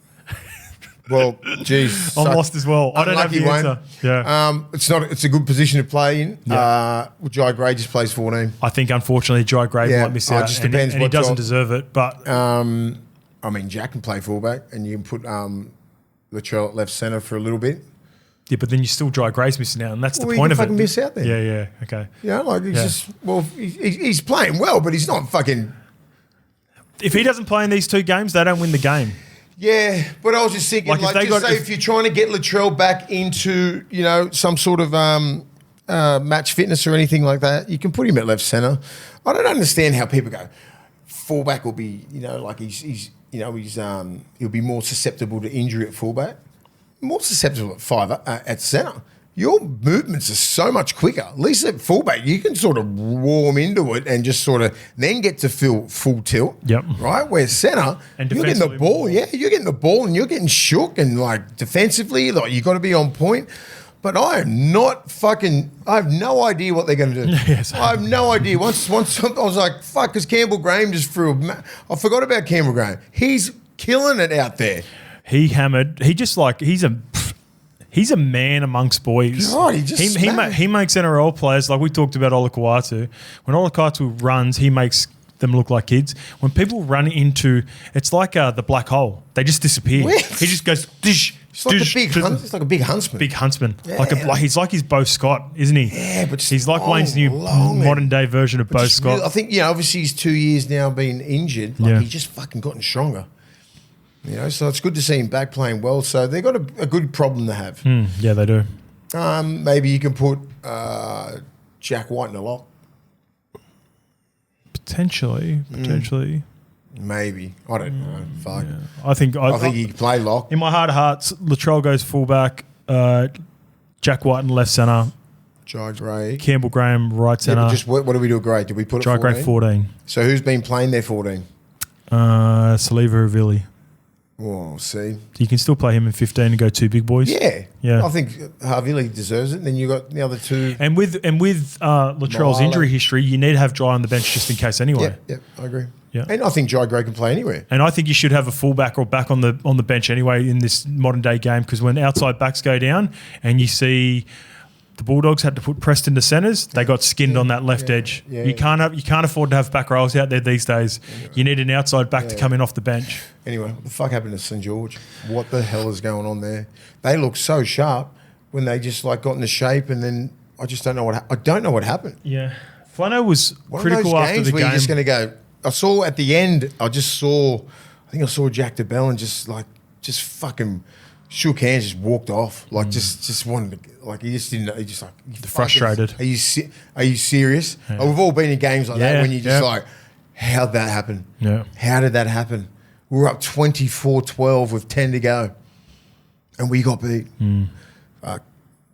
Gutho was good. I thought he was in everything. He came up with some nice plays. Him and Sloaney connected really well. You can see that Sloaney's going to be a big part and sort of try to play the Zach Lomax role this year, where he pops up on the left on the occasion. There was a time where he actually got out on the scrum, went from the right wing, sat out on the left for a little bit. They were trying to work something. But they scored 5 tries to 4, mates. They've got to kick the goals. Val was awful. Val was kicking goals like my drive on the weekend when I was teeing off. Sometimes he Got just a little kicks slice it in just it. like He stabs it, beautiful. mate. Some just went like that. I'm not blaming Val, but I mean, like he played pretty sharp, but he needs to kick those goals. Yeah, he does. There was ones there that was the difference. Very, very. Yeah, exactly. He kicks one of those goals. 2 from 5 against 4 from 4. Yeah, That was the game. I think they look pretty good. I think the halves were okay. The forwards are pretty good. Like they played all right. South still aren't the best team to play against. They're pretty good. They have a crack. Yeah. But like St. George, they've got a lot of work to do. Last year, the Dolphins were leading the comp after like round 5, and you like looked at it and you go, "How are they doing this?" And it's just like common denominator, Wayne Bennett. Fucking Wayne. Yeah, like this time last year, they would have lost both of those games by 20. Shane Flanagan was critical of the halves. I thought Kyle played pretty good. I thought Lockie Ilias is still a work in progress as well. They're not going to be the elite halves that we expect from a Munster and Hughes, but by no means. I think it was Lockie Ilias. I think it's easier for Shane to criticise Kyle because it's his son and Lockie because Lockie's not proven yet, rather than calling out a few senior players. And a couple of efforts, like Gutho's my dude, dummy half, he was thereabouts. Jack DeBellin, love him as a player. He was the guy that Kepi went through. It's easier to sort of target a few of the younger players or your son, but a couple of those senior players in moments where it was critical for him. Is Lockie Ilias a kid? I think he's played like 70 games. That's a fucking lot of games, mate. But only 2 for the Dragons. I don't give a fuck. He should be able to do a lot more. He's like some of the plays are just wrong. Like he doesn't square up enough. It's just like it's hard. 53 games he's played. 53? Well, 55 now. It's still a fair. It's 3. Going on in his 3rd season. I think. And that's and last year, like what he missed that whole year, so he should be on around about. This is his 4th year in the game, so I think he should be really running the ship. He shows. But that's also a knock, missing a whole year with a leg injury and coming back 2 games in. So but you're still, give it time. You're still learning. But I think it's time. I don't think he's the answer then. I'm not sure who you're going to put in. I'm not 100% he is the answer, but I just think I want to see more. I need to see more. I want to see 10 weeks of all these new combinations before I declare. I need to see him take control of like one edge and just see something and like, even just saying you're in the middle of the field or the right side post and like get the fucking ball and like start working with Sewer. Sloan scored a hat-trick. Sloan scored a hat-trick on their edge. Sloan, Sewer, Gutho around the corner there. Surely you can fucking come up with something. Did come up with 3 tries on that edge. But was it him? He was the connect. Gutho was the connect there. Gutho comes out the back, come up with some good plays. And then I Sully give him a couple of tries. Sully could have strolled over himself. Yeah, that's what I'm saying. Like, wasn't the last pass from Ilias, right? Very rarely is it the last pass from the half, though. Normally it's the fullback. I know, but I'm just saying. I just see the good halves going in, boom, boom, boom, getting to the line, and they normally come up. they normally come up with one good one a game, don't they? Yeah, And then, give me one. the fullbacks normally finish the good one. Just give me one. Like if you hit short, you get the sewer, and then you might come back to the open. I don't know. Like I don't see him really dominating and like fucking give me the ball. Let me do that. We're going to give it to Magic Round for a lot of these combinations, you think? Yeah. We're going Magic Rounds are cut off. All right, done. The Sharks 36 defeat the Cowboys 12. Jesus. I don't know, because of all the hate that Will Kennedy's got in the last, not hate, but like criticism for Will Kennedy. I find myself watching Will Kennedy all the time. Like he's just killing it. He's killing it. And I'm like, maybe there's a player with a higher ceiling than Will Kennedy. Like, I don't know why he even gets bagged because I just thought he's been one of the best for the last 3 years. What about the effort one-on-one on Murray Taulagi to hold him up there? Usually Taulagi scores that. He's the one last part, and I don't know if it's a coaching thing or a structure thing.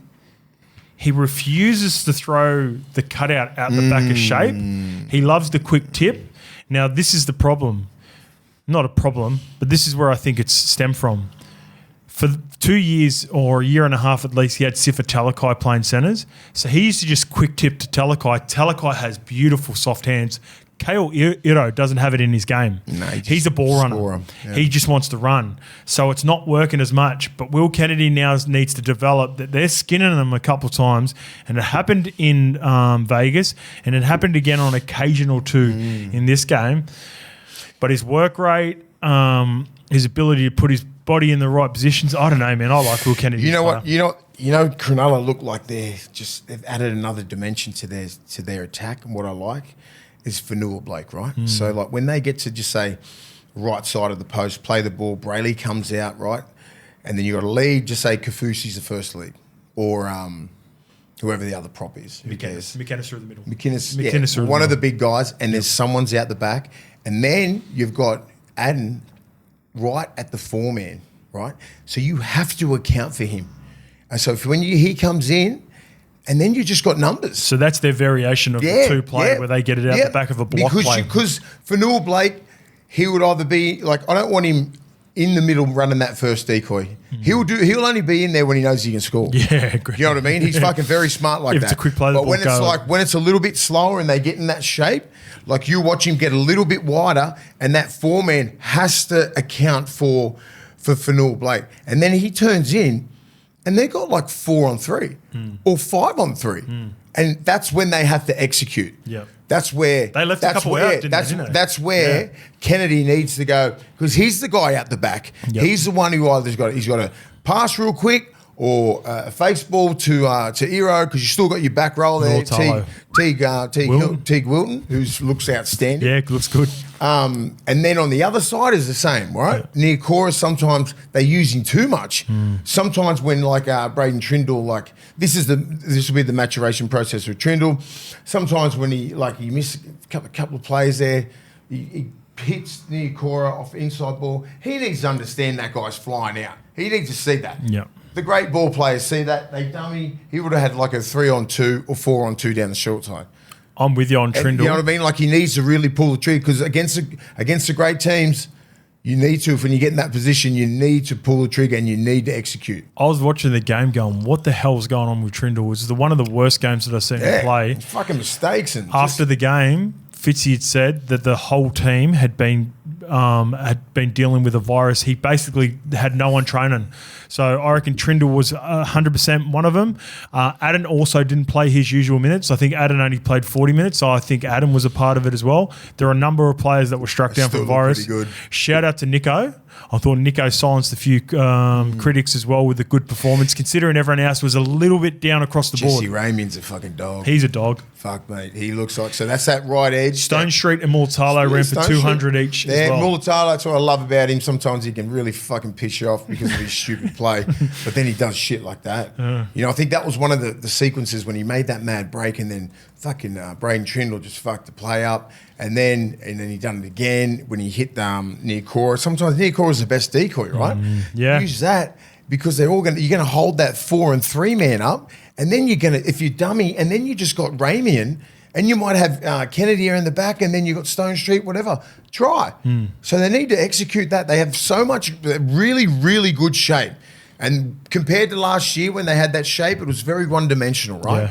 Always going to hit near core, always going to, you know what I mean? It was now, like, yeah, you account for Fanua Blake, you account for Kafusi and Hamlin Llewellyn. All these guys are running double leads, they're running single leads, they're on the inside. They look really good. The scary thing, really fucking good. the scary thing for the league and the Sharks is I think they can be better considering all the Yep. players that were sick. And the scary thing for the Cowboys is Sharks could have been better. Fucking They left a couple out. The Cowboys, They are bad, the Cowboys. they are under the pump. They're Dude, fuck me. I mean, I know he's got some talent, but jeez, defensively, he's going to get absolutely hammered all year. If he I doesn't don't think fix he's a that shit centre. up. I don't think he's a centre either. He come through as a half. The young fullback, the young halfback is just Duffy. getting demolished.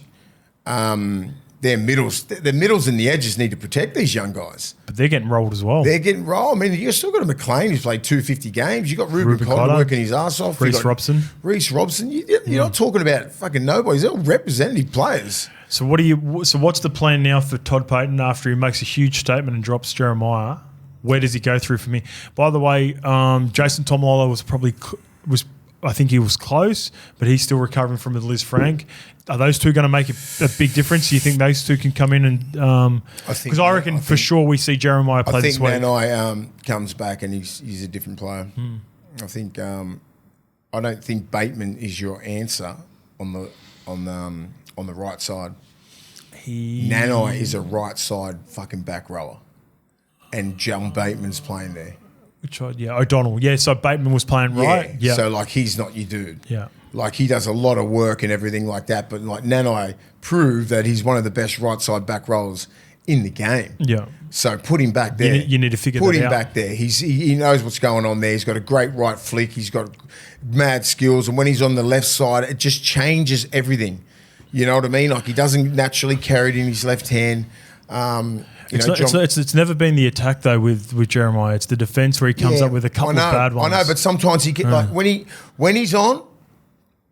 That's what I mean. He bashes blokes. Yeah, he's a really good hitter. Sometimes he just misses his assignment, and it's fucking laziness. I think it's concentration for him. Well, it's being lazy, and that comes back to fatigue. You know, fatigue and everything like that. But sometimes it happens in the first 5 minutes. Yeah, true. And then next time, that's why I think it's concentration. Then the next minute he's putting someone on his ass. Yeah, you know. But I mean, like that's where I think him getting dropped is like, oh shit.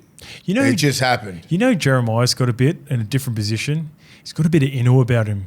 You know, Inu can remember when Inu was just skillful as all hell. The egg was fucking skillful. Yeah, one of my favourite players to play with.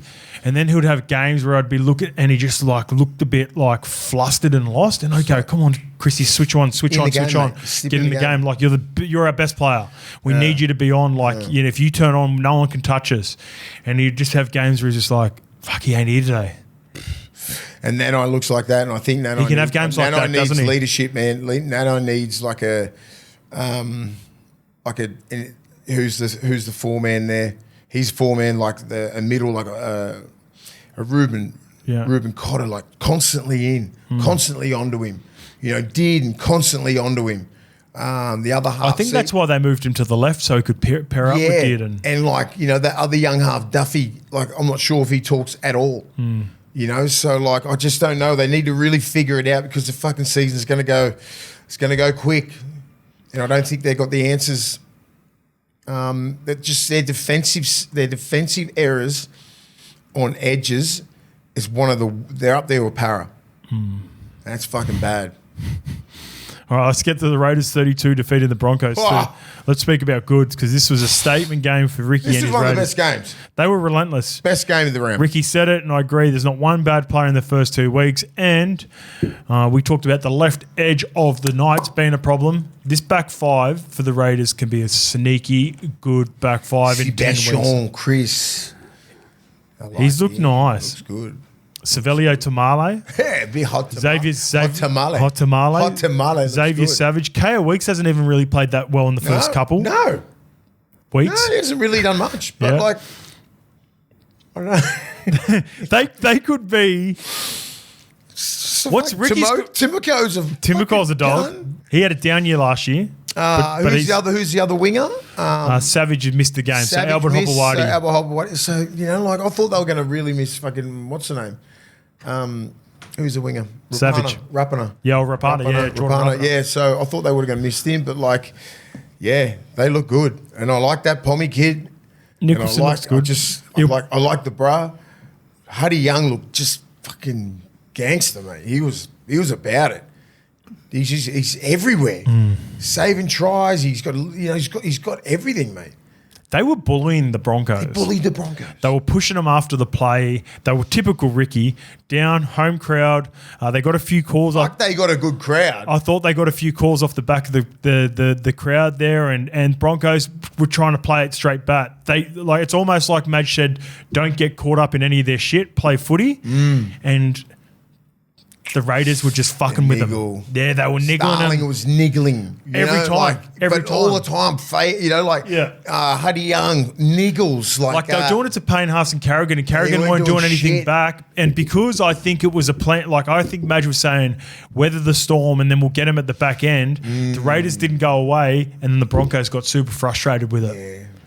Yeah, look. I reckon if they get a chance to play... I've never seen Brisbane get bullied like that for a while. I reckon if they play again later on in the year at Suncorp, there's going to be a response. Because I was watching that game going, they're fucking bullying them. Even Raiders are bullying them. Fogarty was fucking good in defence. I'm glad you brought up Fogarty, Mace. I think it's time to have a conversation about him as being one of the top tier halves in the competition because he's no longer like a good, he's a feel good story, being a late bloomer. He's a game manager. He kicks well, obviously, kicks goals really well. Missed a couple that he'd probably love to have back goal kicks in this game. Defends really well. Looks to be a really good communicator. Got a nice steady head on his shoulders for all these younger players. Like, he ticks a lot of boxes. Yeah. There's not much in his game like... you can't really fault him. No. Like, he's maybe he's not lightning quick. Yep. That's about it. But he'll take you on close to the line. I don't care. He gets to the line, he cops his licks, he defends really well. Kicking game's probably one of the best in the game. Logging kicking game, top 3, easy. Yep. Short kicking game, awesome. Right up there. Leadership, respect, everything. He's got it all. Yeah. And then you got, he compliments Strange. I think Strange has had a slow start to the season. Yeah, he's building himself. Hasn't had many opportunities, but he's just, he's sort of slowly getting into the game. But they look like a team. Throw Joey Taps in there. What's the price of Fogarty if he hits the market? Considering fucking $750 right now, what some of the players are getting, and in 2 years we're probably not going to have, well, definitely Kieran Foran, most likely Cody Walker, Daly Cherry Evans, Adam Reynolds, and Ben Hunt. All gone. What's the market going to be like for Jamal Fogarty in a couple of years? Jamal will get close to 8. I think maybe even more because the salary cap's going up. Yeah. And I think he deserves it. He's been very consistent for the last 4 years.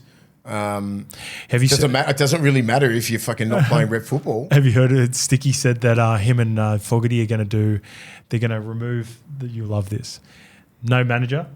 Managers aren't involved. Club CEO not going to be involved. Fogarty and Ricky are going to come up with Fogarty's contract. They're just going to do it man-to-man handshake deal.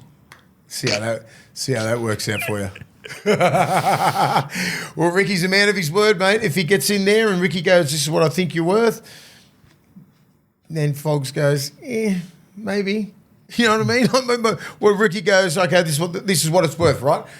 In 2 years, 900. And he goes, it's about right. Yeah. Shake hands, deal with it, 4-year deal. Yeah. I think that could be... You could worth that because I look at a guy like Reynolds, right? Reynolds is he nearly got a mil up there. Yeah. He's older. Yeah. I don't think he's that much better. I think Reynolds is he's a decent player. Yeah. Right. And I think it's a good comp for them too right now where they're at in their careers. Reynolds has done more, obviously. Yeah, Reynolds played Origin. Where they are right now. Final, but where they are right now, how old's Fogs? We talked about 32. I thought he was older than. I thought he was closer to Chesney, but he's about 31, 32. Yeah. So I reckon he's got 5 years left in him, and I reckon he's going to get a big deal. 31. 31. That's young. 93. That is young. That's Huddy. And it's not. And that's not even playing a lot of football. Nicholson. Your boy Simi Sasangi was really good in the. Fuck, he can hit. He might have just surpassed him here, Matty Nicholson, with one game. Yeah, fucking honest. He looks like but the Simi Sasangi will keep his spot now. On the bench. You get on the bench. You get on the bench. Hoskin's going to miss the game, so I know that. come back. But I just think Sasangi is leg speed and everything like that, but our boy Mickelson, fuck, he can play. He's an athlete and moves nice, doesn't he? Once he understands like a few things and gets up to the speed of the game and everything like that, they look sharp. He's a typical Pommy, mate. Typical Pommy. You know what they do? He runs hard, he hits hard, he's fit as hell. They're unorthodox. They don't run a straight up and down line. Strong as fuck, but if someone gives you creates, this is the beauty of the Pommy players, and I always said this for the Super League. So sometimes they'll throw stuff at you don't expect. They'll run a line that's just like not natural, and he'll just he can move late on the ball. Bateman was the same. Elliot Whitehead was the same, and a lot of players over there are like that. Where like if you don't present a straight line, they'll find a little weakness and they'll find a little. Those tries were beautiful. Yeah, I like that. He's a real player for him. He's got a good build, man, for a back row. Good little reality check for the Broncos straight away for Madge to work on. Yeah. Do you think he'll be able to find some positives in this? What is up with Reece Walsh?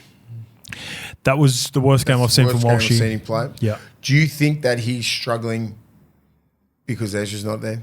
He's finding it hard because Ben Hunt plays a totally different game, and you got two halves in the halves, and I just don't think he knows where he fits. Yep, that's fair. I think for now, and that's a work in progress. For now, and I just think he doesn't know where to insert himself, but he needs to figure that out without making mistakes. That's the thing. Like the drop balls, like first tackle when you're down there, you know what I mean? Just no ball security. I know exactly what you mean, but the listeners might not mean is that when Ezra's playing there, he can go in and just run shit whenever he wants. Now because Hunty's there controlling that edge, he's just figuring out how he works with Hunty, isn't he? Because he's got a great combination with Reynolds. Not fast. No. He's not slow either, but Hunt's not used to playing 5'8". Like he's a little bit wider. He's not like that great ball player out wide. Like and so the timing of Reece Walsh, sometimes he was just caught like flat-footed out the back of a block shape. Yeah. And he's like, fuck, what do I do? Yeah. Pretty much like they weren't on the same page. No, zero. And even in the first round, they weren't on the same page. You're right. So I was just like, they were just so dominant that they ran through. There. Exactly. Yep. Everyone else was killing it. And I was just like, he's not on the same page, mate. I don't think it's going to happen straight away as well. It's going to happen when Ezra comes back and whatever, and then Ben Hunt goes to 9, and who knows? Because I don't think – because he's the X factor. If he doesn't play to his best, they don't go nowhere near winning the comp. Tell you what. Walsh needs to be at his best. They're probably going to be able to get their reps up this week. Cowboys. Yeah, I'd love to say because I know he's a confidence player, the young Walsh, and if he can carve up, he's very hard to stop. But he's my super coach captain this week against the Warriors. I think he'd be so pissed off. I did like the way that his attitude after he did make mistakes. He was very like, fuck, you know, but he wasn't like sooking like he used to. Yeah, that's a positive. That's a positive. It's a thing. He goes, okay, it's not working. I'll try again. You know, but then when the game's not going to him, he's got to take the game and get it. And what I look at is like when he's getting the ball at fullback, take the fucking meters, mate. Yeah, stop mucking around. Yeah, he's unsure of his depth at the moment with Ben Hunt and Reynolds. Yeah, you're right. But I'm just saying that's not in your controllables. Your controllables are when you catch that ball on the full, you fucking run and you take the meters. There was one play where he tried to pass it to Jesse Arthurs on a short side. What the fuck are you doing? Yeah, that was a bad one. That was terrible. Yeah. He's a smart man. Bang, tries to go this way, bang, and they just come over and just ragdoll him. Like the game was still on the line then. Yep. They still had a chance. I was just like, what are you doing, kid? So he needs to fix all those little things up. Take the meters, mate. Like you got to take the meters, and then everything else will come in. You know, defensively he's been good. He's doing all those things, but the timing and just little things like, you know, like a Dylan Edwards would take all those meters. Kalen Ponga takes those meters. Teddy takes those meters. And then your middles can get back on the second or third tackle. So little things like that, that's in his control. He's got to start doing that again. Yeah, you're right. The big play is going to happen. He'll get it. He just needs to be patient. They'll get an opportunity this week against the Cowboys. That could be a bad night on Friday night for the Cowboys. The Tigers 32 defeated the Eels 6, and this, I guess, was a little bit scrappy to begin with, but once the Tigers got it going, mate, they just really didn't. Yeah, it was bad. They didn't let the Parramatta Eels back into it. Sucked the first 40 minutes. Yeah, it was rough. It was rough. Terrell May was unbelievable through the middle. Jerome and Galvin had some really nice moments together, which is positive. But Jerome Buller, he makes that team look completely different at the back. X factor, mate. He's going to be a top tier fullback, I think. Yep. He's got that in him. He just appears to just like he's so big and strong and fast and fit and just like he's got a high skill set. He looks in good shape too. Galvin looks like fucking I don't know what position he looks. He just plays. He just it's He's hard, like Fletcher Sharp. It's hard to like, but slow. No one knew he was fast. But like he just plays. He's 2 times every set of 6 down there. Luai just sort of sits back and plays for that, like the big play, and Appy's that looks good.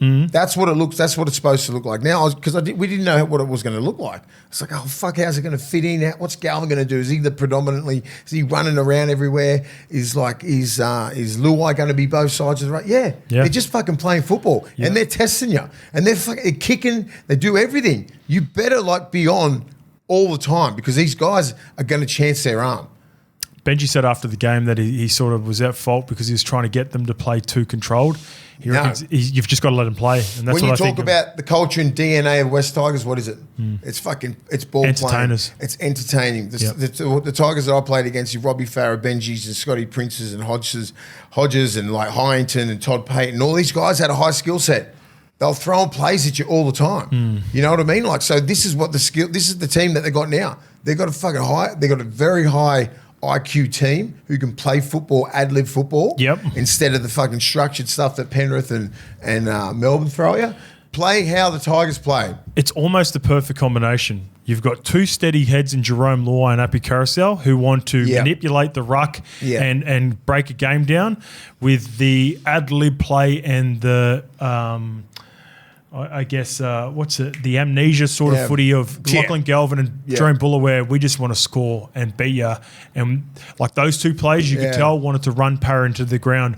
Whereas Appy and Jerome wanted to be more controlled. So they could really complement each other really well. It's a good mix, isn't it? Yeah. It's just like, we can do that through the middle and Terrell May can do his thing and Bolle can do his thing and the back rolls can do their thing.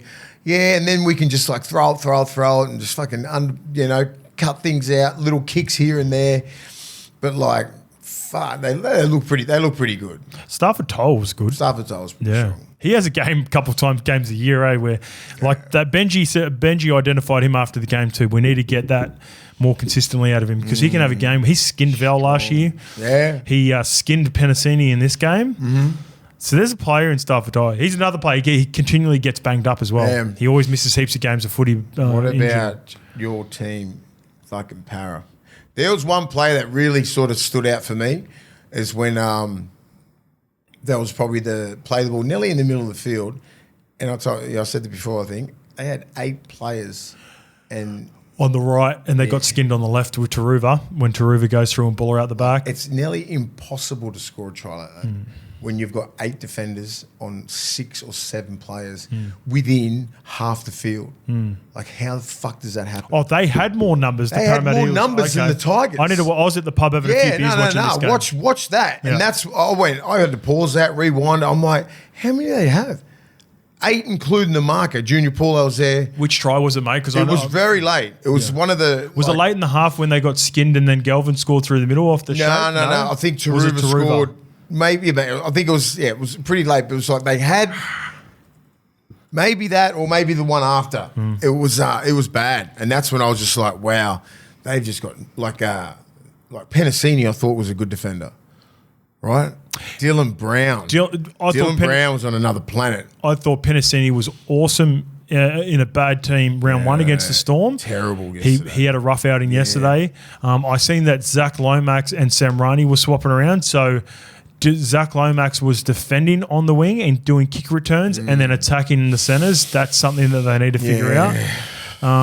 And it doesn't get any better, mate. So this is a comment from Moses before the game. It's taken its time.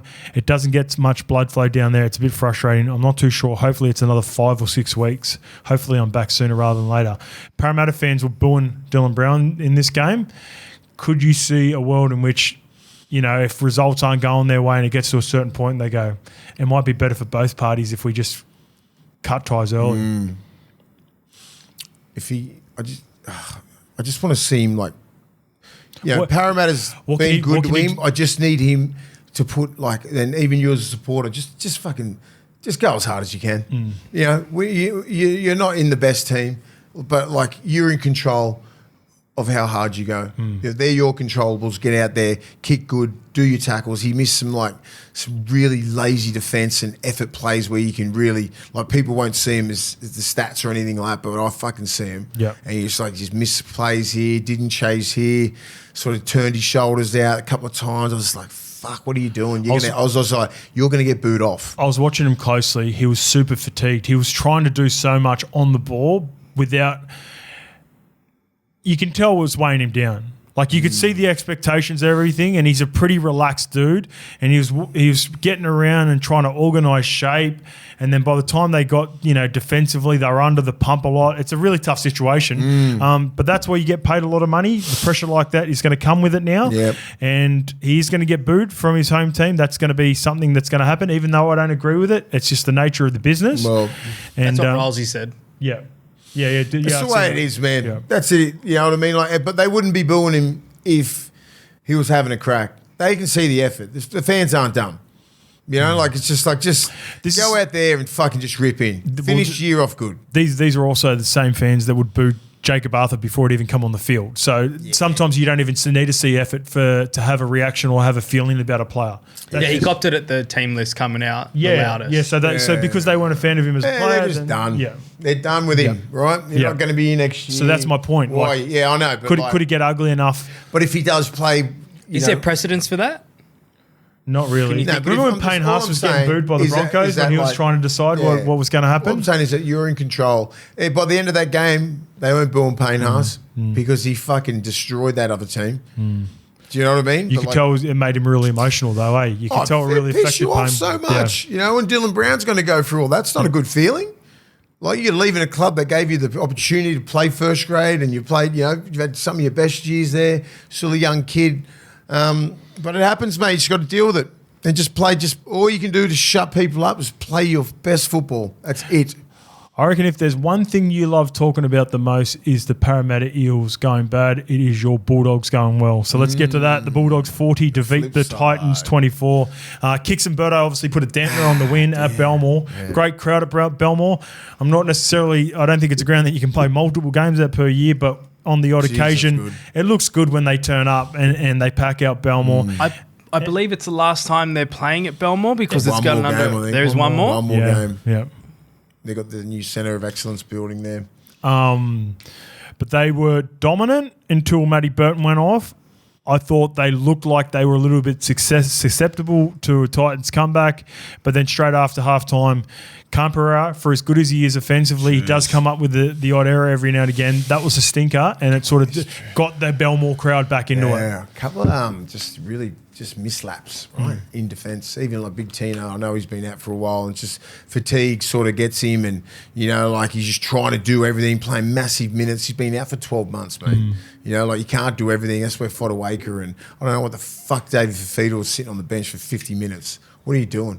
What are you doing? I understood originally if the plan was to maybe get him on the 25 or 30 minute mark. Back 10. Once they scored that try with Campera and finally Matty Burton gone off, so the Titans started to feel Put him themselves on. a little bit. Put him on before That's half what time. does my head in with Des. Des said after the game that he's been dealing with ankle issues. Don't wrong. care. Don't Yeah. play him then. Yeah, okay. Do you know what I mean? Like Yeah. just a waste of he was all right. He looked all right. Yeah, he did look all right. Well, if he's not 100%, don't play and give him another week. Okay. Right? Yep. And I was just like, why are you leaving? He's such a destructive player.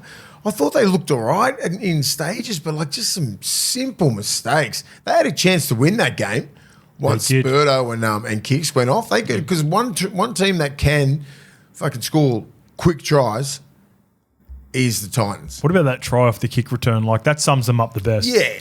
The set before because I was calling this game again. The set before they looked awful. No structure, absolutely no idea where the ball was going, and they got some good. That was in good ball. Yeah. But then they can kick return from 80 metres out. The wingers link up. So the left winger links up with the fullback straight away, who links up with Phil Sammy, the right winger, who then links back up with Keanu Kinney and Jojo Fafita scores from 80 metres out. Try of the year, almost try of the year. But then once they get in good ball for 2 or 3 sets with like a full Batty set, good ball, weren't they can't do anything. They were really bad. Some of their sets, I was just like, what are you doing? So easy to defend, drop balls, easy leads. They were just trying to score off every single play. And that's what I said. I mean, everyone was wrapping them up against the Dolphins and that, and, you know, they look good with 3 fullbacks on the field.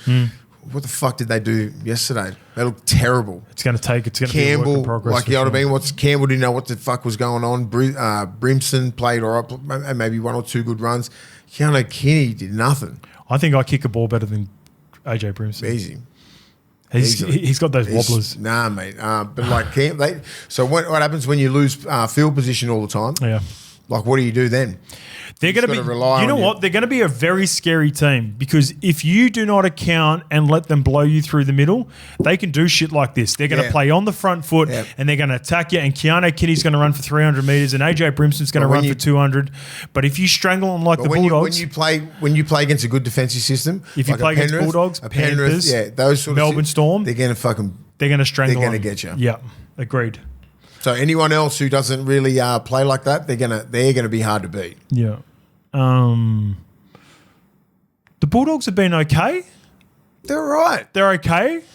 Nothing crazy. Defensively, they're outstanding. Yeah. They're strangling teams. Their kicking plan is outstanding. Yep. Yeah. The Bulldogs coaching has got them 2 comfortable wins without them looking like I'm not looking at the Bulldogs going, oh, they're a heavyweight, but I'm like, they're going to beat most teams. Looks like a top 6 team. They're going to beat most teams because they're not going to beat themselves, and they're always going to have a good plan. And they're always going to be up for the contest. I love the comment again. If you missed the start, Cameron Ciraldo said, "Yeah, we heard that they wanted to roll through the middle, so the players enjoyed that challenge." Just little shit like that. Love little things like that. That's why I watch presses. That's why I love watching Wayne. That's why Ciro, he's got a couple of little nuggets now.